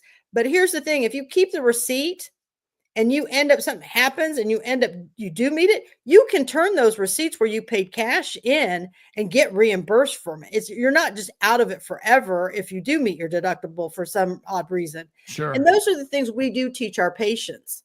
You know, we tell them you're going to pay more by billing your insurance where you're never going to meet your deductible. So a lot of our patients have insurance and they pay cash because of that. And it saves them, you know, a couple $100 over the year. Well, why not? So, you know, there's a lot of ways. A lot of people don't take the time to kind of tell you all these things, but GoodRx is a great thing. It's free to the public. Some of you have a lot of medicines. You know, it'll save you a lot of money, but it'll tell you who's cheaper. I have some patients who go to 3 or 4 pharmacies because they have to divide it up because of where they'll save. I will tell you this, and I know what I say to some of you who are on here, I know some of you have a page long of medicines. Yeah. And believe me, when I have a rep come in and they say to me, well, if they just use this card, it's $30 for a 90-day supply. Well, I do get really mad at reps. Believe me, I've chased reps out of my office. And I said, well, just think about it. If I'm on a fixed income and yours is just $30 and I have 10 medicines all at $30, that's $300 a month. Yeah. I said, I may not have that. I may decide, do I pay my gas bill this month or do I get my medicines this month? So please don't look at me and say it's just $30. I'd rather you take this lunch that you've just brought me and give them a $0 copay and I'll be a lot happier. Yeah. Because I can afford to buy my lunch. Right. So that's the thing. If that's the fix on this, Tweety Bird, but I don't know anybody on Capitol Hill. And so I'm just going to stay over here in my little rural area in lapel, and I'm just going to try to be infectious for those, but nothing would justify this eye for an eye. Do I get it? Do I understand the position that this person was coming from when he made this choice? I do. Unfortunately, what he has done is the trauma for those children that this man left behind, the lifetime scar that those kids will live with. Sure. Nothing will ever justify. Nothing justifies that. And so that's why, you know, while I understand people's frustrations, that we do not have to take things into our own hand. Do I believe the justice system is always fair? No. And nobody said life was going to be fair. No, that's the thing. And Tweety Bird, and this is horrible. I mean, I'd like to see Alva's bill, 21 pills per day. I'd like to see what his medicines are. My grandpa's on 12 pills a day. Yeah. Takes 12 pills a day. And Tweety Bird, that's a horrible thing. I hate the fact that you've got to deal with that, having leukemia drug. But it's interesting what you're saying there. So you're saying my leukemia drug is so expensive. You're saying, man, it is expensive. It's so expensive that they have to give it to you for free for the last 15 years. Okay, Tweety so Bird, now it's no longer expensive. I'm going to ask you this, Tweety Bird. What insurance do you carry? You can go because I'm going to tell everybody right here and right now, nothing is free. That drug company, it's getting its money. It's not right there. Alva, $286 per month. See what I told you? It's like $300. I mean, people can't live if they're on a fixed income. Really, I'm shocked that it's that less. I actually thought it'd be quite a bit more than that. Yeah, I mean, and that's the thing. I mean, when I see people come in and we've got like Eliquis, Brilinta, $9,000 per month. Xarelto, her insurance is $9,000 per month. No, I don't know. No, I think that's what she means. The drug is, which makes sense. Yeah. Yeah. And when I look at all these great new blood thinners that cost thousands of dollars a month. Yeah. Well, I've put people back on Coumadin. That's $4 a month. Yeah, right. Reality, right? And that's right, Karen. Not even kittens are free. I mean, everything costs money. And yeah, that leukemia medicine can be crazy. But if you're on Medicaid, if you're on Medicare, if you're on it, they're getting their money from the government. Yeah. Somebody is paying that. Kate said my dad's medicine would be $1,700 per month. Well, I don't know if you heard. I don't know if you were on last night or whatever. But my dad, when my dad had cancer, they're one of his medicines. I stopped by and picked it up, and was going to take it to him on Tuesday. And when I got there, he was dead on the floor. And I have this bottle of pills in my hand. It's like a 90-day supply. Yeah. And they're like $835 a pill. Yeah. And the doctor's like, yep, just destroy them. We can't use them. I'm like, I gave it to Little Red Door. I don't know. They might have destroyed them, but I think some companies do. I mean, the bigger networks can't. But, I do believe that those other places that you donate them to, they'll probably use them. And that's what's so crazy about the medicines in America today. Well, just destroy all of them. Yeah. Well, just bring them over here. I mean, I get if it's narcotics, right? Yeah, right. But these other medicines, if they're not opened, if they're still completely sealed, you would think some of these places would take them back and find somewhere that they could find a home. And that's what's so crazy anymore. We have a website where we can look up the pill and the identity on it, so we know exactly which pill it is. So that even if somebody put it in the wrong bottle, we can re-identify those.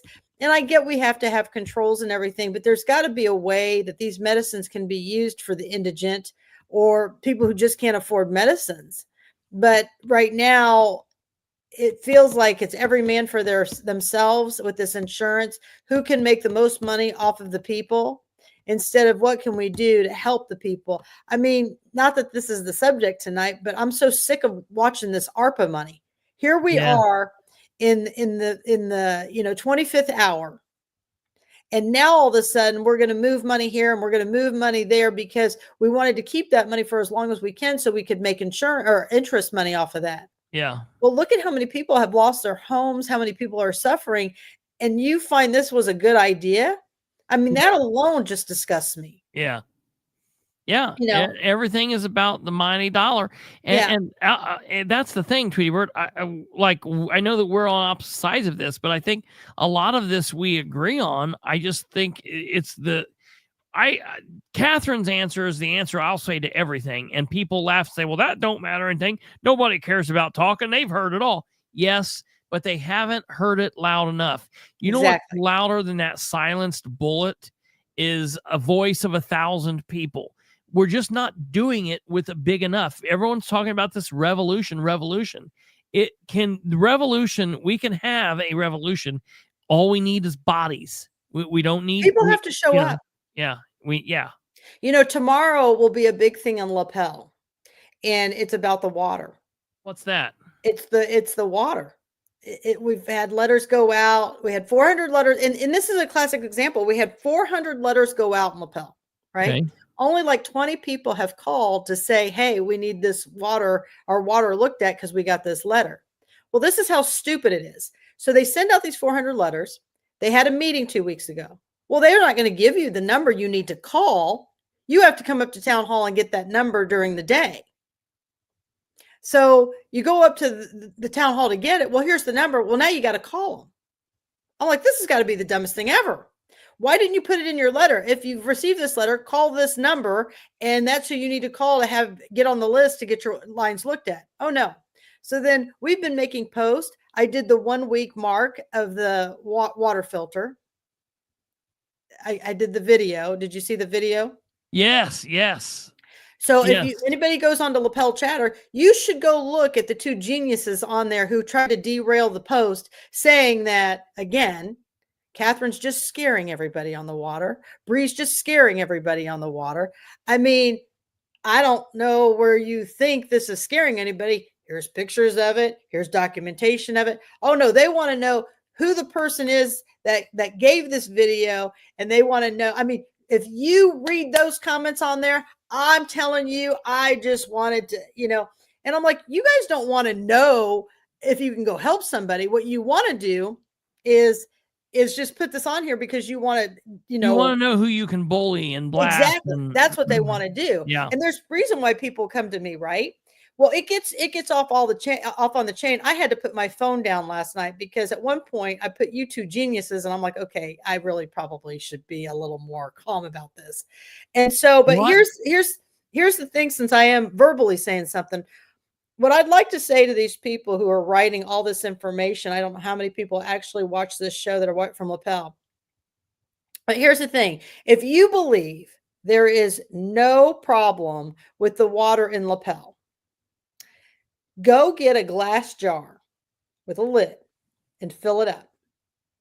And then go sit it in the windowsill where the sun can hit it for several hours. If there is any sediment or there's anything that accumulates in that will give us an indication that we've got something going on with water. Well, tell us what, but because water should just stay clear. There shouldn't be any sediment in it. There shouldn't be anything in the bottom of the glass or anything like that. So if you can't afford a water kit, well, these two geniuses on here want to say how they're a licensed contractor or they're a licensed plumber. Well, great. So here's what I have to say to you two. If you are, then you probably are going to get some discounts on some water tests. So why don't you go buy 100 of them and go find 100 people to randomly give them to, and then you can come back and you can collect all of them, and then you can give the report on what that water says if you so want to help everybody. Katherine, where is the video of the filter? I was trying to show it to everybody and I couldn't. You sent it to me on my phone. Yeah, so we shared it from Madison County Government Accountability. Oh, I've got it right here. Yeah.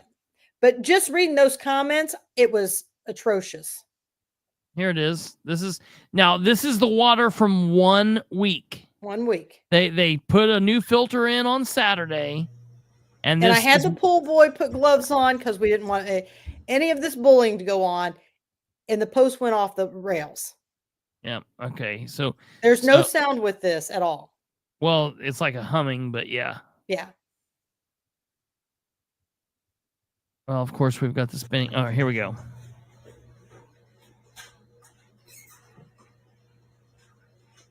So we're just going to follow this weekly.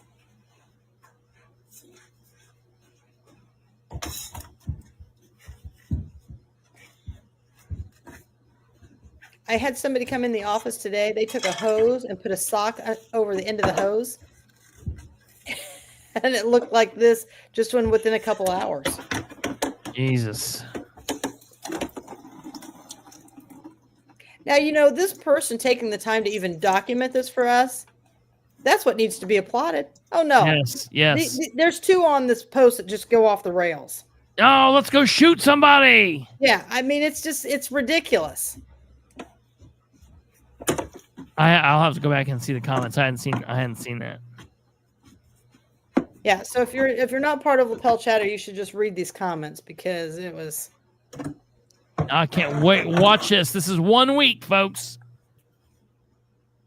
This is nuts. 1 week. Yeah, and that was white as white could be, if everybody remembers from the last one. Yes. Mm-hmm. And here's the thing: it's not just in Lapel. There are water problems everywhere. But if you haven't read, these were very entertaining comments to the fact that by the time it was all done, Bree was the bully. And they were the victims. Thinking to myself, you guys brought this on yourselves.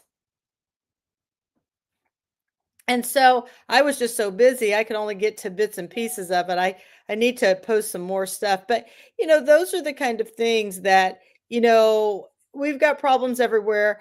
And what I encourage those two knuckleheads to do?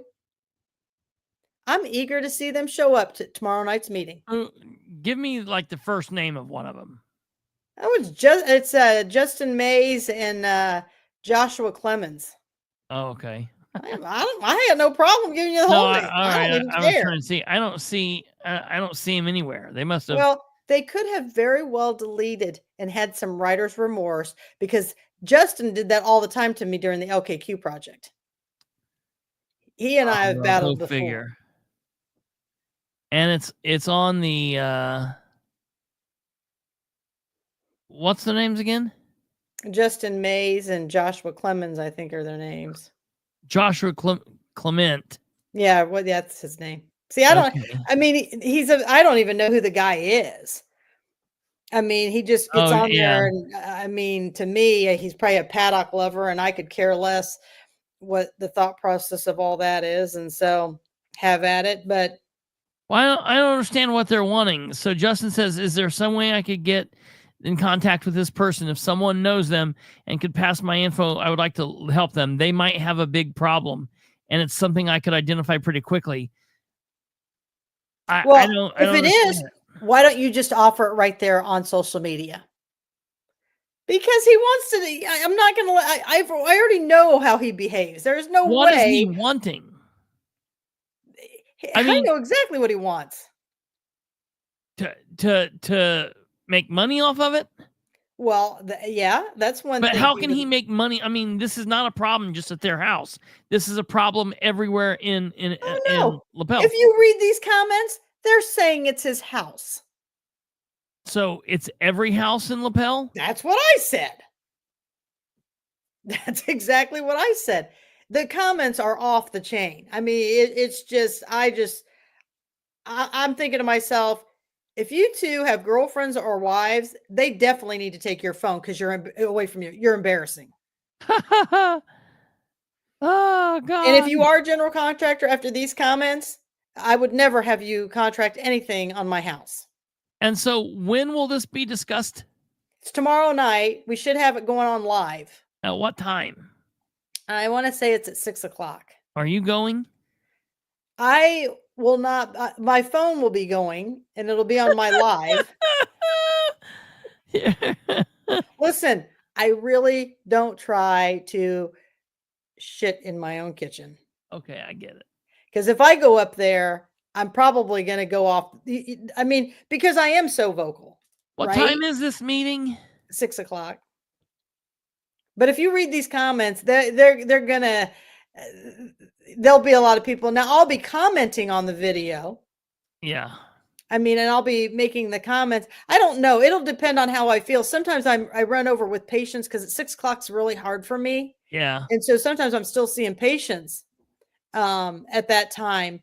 So I can't, but I don't want the people to miss it. And water, people, is our most precious commodity. None of us can live without it. Yeah. This is not something to be taken lightly. And so, if I were Bree, what I would have done on this whole thing is I would have put that clip of Aaron Brockovich, and when they were meeting with the legal counsel, talking about, hey, we brought that water in special for you people. I mean, okay, well, how about this? I'm going to go collect some of this water from these neighbors. I'm going to bring it to your house. I'm going to have you guys drink it. I've had 3 people stop by my office who all had their plumbing, they had their houses gutted, they had it all taken out. And they said it still looks like applesauce. They were reading this comments, but they were too afraid to get on there and say anything on that. But they wanted to stop by and show their support for me. And I appreciate that. Yeah. And they're like, but we still have applesauce. It's not our fittings or our piping on our house because we had it all exchanged out. And so, yeah, the comments are just off the chain. And I just had to control myself. And I don't know. And I got a new phone last night, so I was busy doing that. So Ooh, what kind of phone? I got the AI 16. What's that? Pro Apple. Oh, you got another or you didn't get a Samsung. No, I'm Japanese. All right. So anyways, I mean, I know that you've come here and you guys are talking about insurance. I could go on all night about insurance. I could give you guys plenty of examples. You could go on all night about the alphabet. That's true too. But if anybody knows somebody and you want to get me on a board somewhere, I'll be happy to be that voice of the people without question, because I've got answers for everything they're going to sling at us. Yeah, I will take a look at that book, Tweety Bird. I will definitely check that out. I like when people tell me books to read. Well, very good, Catherine. I appreciate it. I don't mean to take much of your time. We're about wrapped up here. I had something else completely in place. And I then, derailed your video. Well, no. It wasn't you. It was, I started to go on after I had tested my stuff out. Everything worked. And then literally at 2 minutes till 9, I couldn't get on. It took me 10 minutes to get on. So then I was about having a flipping cow.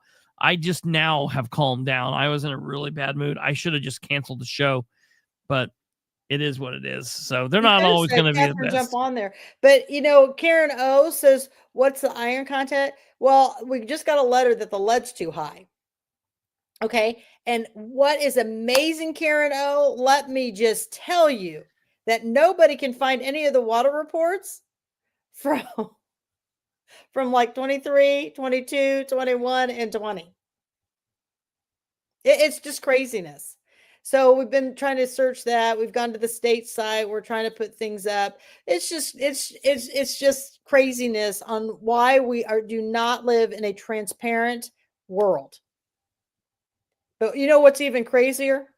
Why any of us allow it not to be transparent. Yeah, right. Yeah. These people work for you. Yeah, I don't even blame the politicians. I blame us. I do too. I blame us. That's the thing. I'm taking ownership. That's the thing. That's what I'm talking about with this deal with this stupid ass that shot the. That's the other thing is we've got this whole thing. I don't know. I'm not getting into it. He ruined those kids, the kids' lives of that man that was shot. He obviously took that man's life away, his wife, his family. He ruined his own life. Sure. He's ruined his life. But you know what he's going to get? Does everybody know what this kid's going to get? He's going to get free health care for the rest of his life in prison. Ding, ding, ding, ding, ding, ding, ding. That is what he is going to get. Maybe that's what he was. Not free. It's not free. We're paying for it. But to him, it's free. The citizens are paying for it. Absolutely. So yeah. And that's the whole thing. When you look at the big picture, it's not the healthcare I would want, but he's going to get it. Right, sure.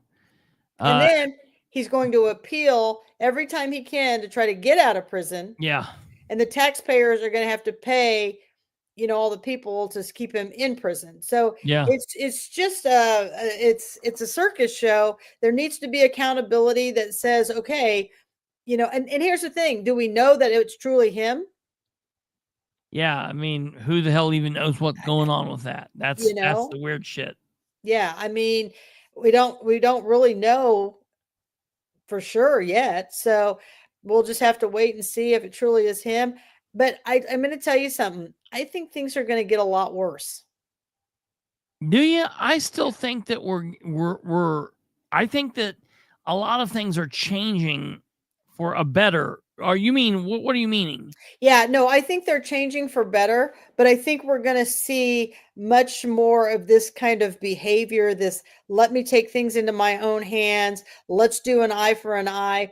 And I think the reason why we're going to see so much of that is because, like you and I, we go in, we want to speak in these meetings, they don't allow us to speak. You and I are like, okay, it's a violation of our First Amendment rights, but I'm going to take the time. I'm going to turn around. I'm going to file something against you guys and let the process go. Right. Yeah.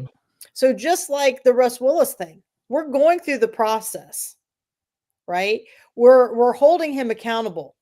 If the election board fails us, and for some reason, that finance report, they let him with a free pass and say, no, he hasn't violated anything. Well, guess what?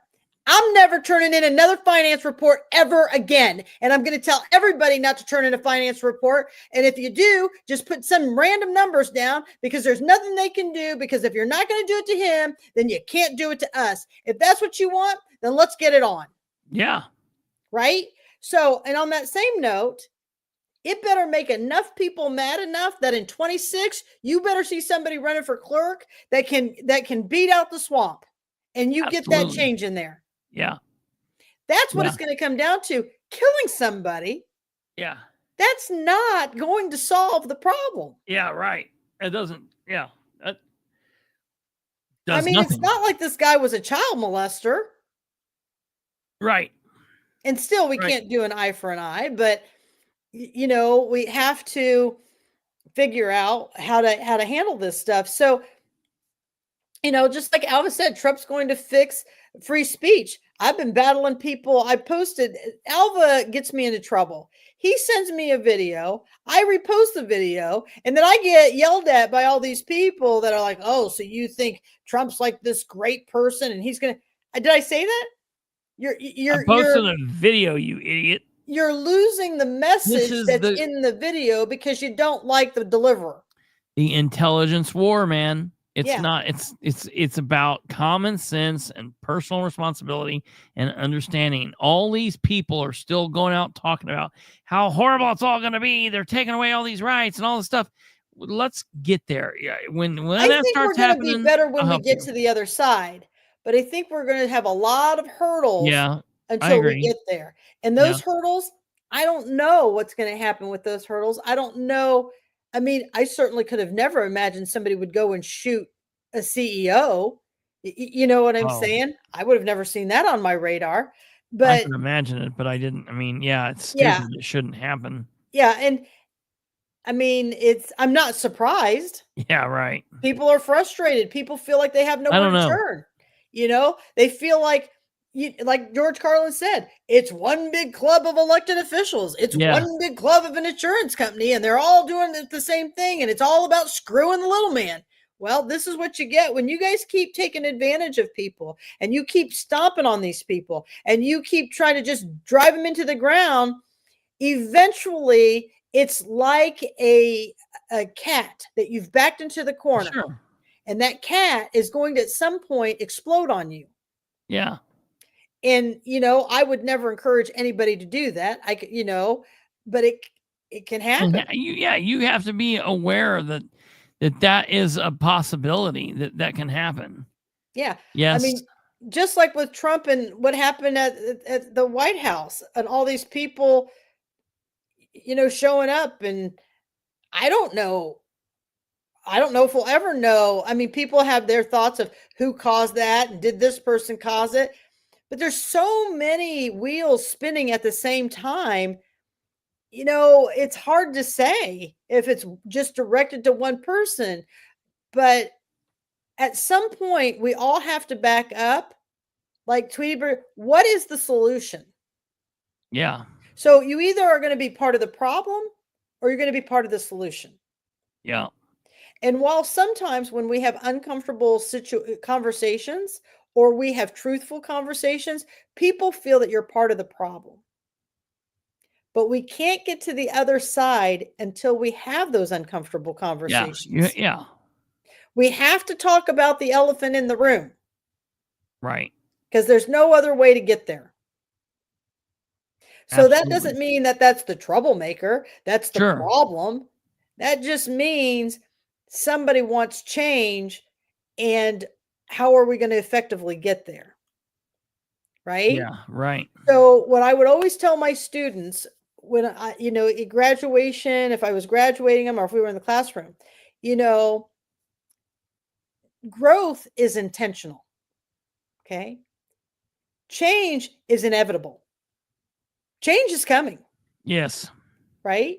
So that's the thing. But if you want it to be a good change and you want to grow with it, then you have to work at it. Yep. It's like a plant. Yes. You have to plant the seeds. You have to water it. You have to talk to it. You have to nurture it. That's the reality of it. And so, a guy came in the other day and asked me, he's like, my back is killing me. What do you think the problem is? And I kicked back in my chair and I said, so you don't know what the problem is with your back? And he goes, now come on. I said, okay. I said, you think maybe you're 300 pounds overweight? And he goes, see, that's what I love about you. You're just always let's talk about the elephant in the room. No pun intended. They're not offended by my comments. And again, am I still doing the MRI? I'm still doing all this. They need physical therapy. I'm going to do all that stuff. But there's a part that you have to be responsible in this, because if everything ends up being negative, then you're going to have to lose weight and put in the work and the effort. Sure. That's the reality of it. Yeah. So it's nothing about being mean. You're aware, I'm aware, and we're both accountable. Absolutely. Yeah. So that's kind of the thing, that I talk about. I always love that you guys are, Dave Sargent, he just loves that. He probably would change my tag underneath my, my name. He says, I'm about as subtle as a hand grenade. Yes. Yes. So when people talk to him and are saying stuff about it, he goes, yeah, her style, it's about as subtle as a hand grenade. But, on the other note, you always know where you stand with her. Yeah. Hell yeah. Absolutely. Right? Yeah. I'm never talking behind somebody's back. Yeah. I mean, you know what I'm saying to you. Right. So, I mean, it's just what it is. And I don't just run out there saying stuff to say stuff. Like I look it up. I try to fact check it and make sure, not perfect, but I'm never intentionally trying to mislead the people. Yeah. You know, like I said, you guys all need to go read Lapel Chatter under that water video. Oh yeah. That's some crazy shit. It's off the chain. So, Alva says, how do you eat an elephant? One piece at a time. One bite at a time. Absolutely. So, and that's the same thing with the insurance, with the politics. We just have to start chipping away, but we can't do it an eye for an eye. Yeah. That's never going to be okay. Absolutely.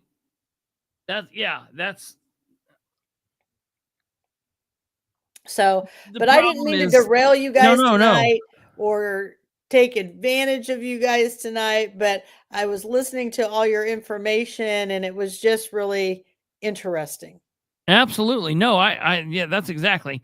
And it's funny that, you're exact what you were saying right when I was like, yeah, come on here, because I agree with you 100%. The problem is people are not willing to do the work. We've got to be willing. We have to be willing to make the change. And this was an easy way out. Us. Yeah, this was an easy way out. Okay, so here's the deal. I don't know what this kid's name is who shot this guy, okay? We heard you roar. Okay, we heard you roar to the point where you took somebody's life. Now what? Yeah. I mean, that's the reality of it right there. If you want somebody to hear you roar, then you got to keep roaring. Yeah. There has to be some kind of reverberation from it, not just this kid's going to be remembered for something in the wrong way. He's not going to change something and be remembered for that. That's not what's going to happen. He's going to be remembered for the wrong reason, and it's not going to have done anything. Right. Tweety Bird says, we've been chipping for decades.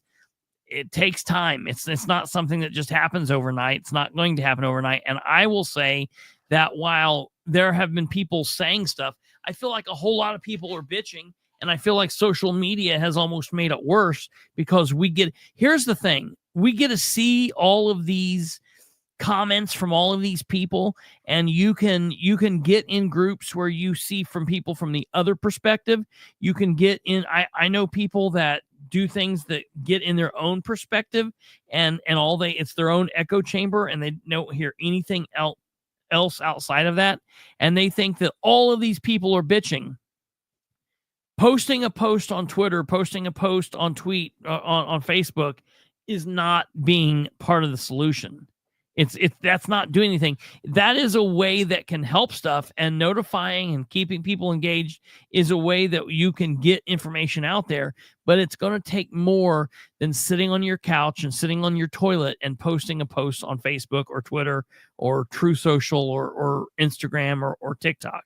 It's going to take more than that. And that's what I said to these two that were on there. I hope to see you at tomorrow night's meeting. Now, if they write back and say we'll be there, I'll go. I'll absolutely go. If who will? If the two brainiacs on that, if they are good night, Alva. But that's the whole thing is, and I'm not going there to confront them. I'm going to go there and see how they conduct, how they speak. I mean, I'm happy to listen to their side of the story. Sure.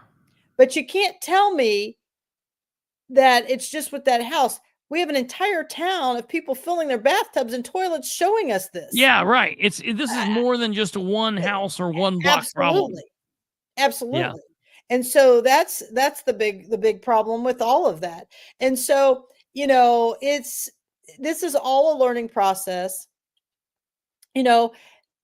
What's changed here, and like Stumblefoot said, people won't remember this in a month. But you know what? There's some children who's going to remember it for the rest of their lives. And that's what's totally sad and selfish about this. And I say this to people all the time.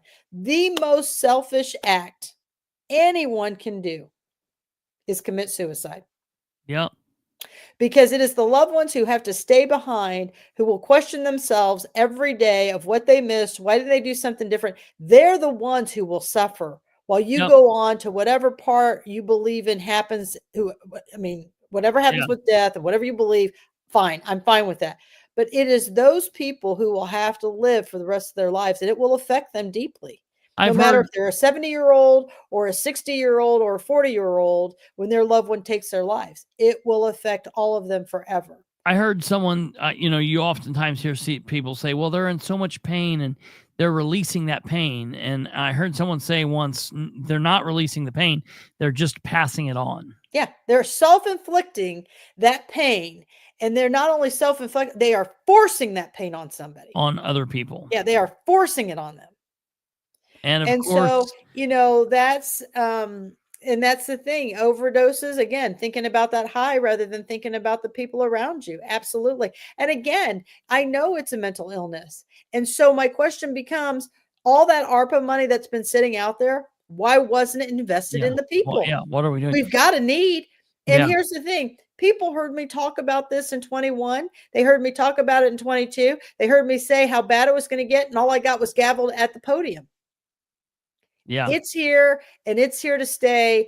And at some point in my life, I may go back and pull those videos and say, see, I told you guys all this and I predicted all this. But you know what? That's not the point of me saying, hey, I got this right. The point is that the elected officials continue to fail us. And I'm beginning to fill the seats at the county.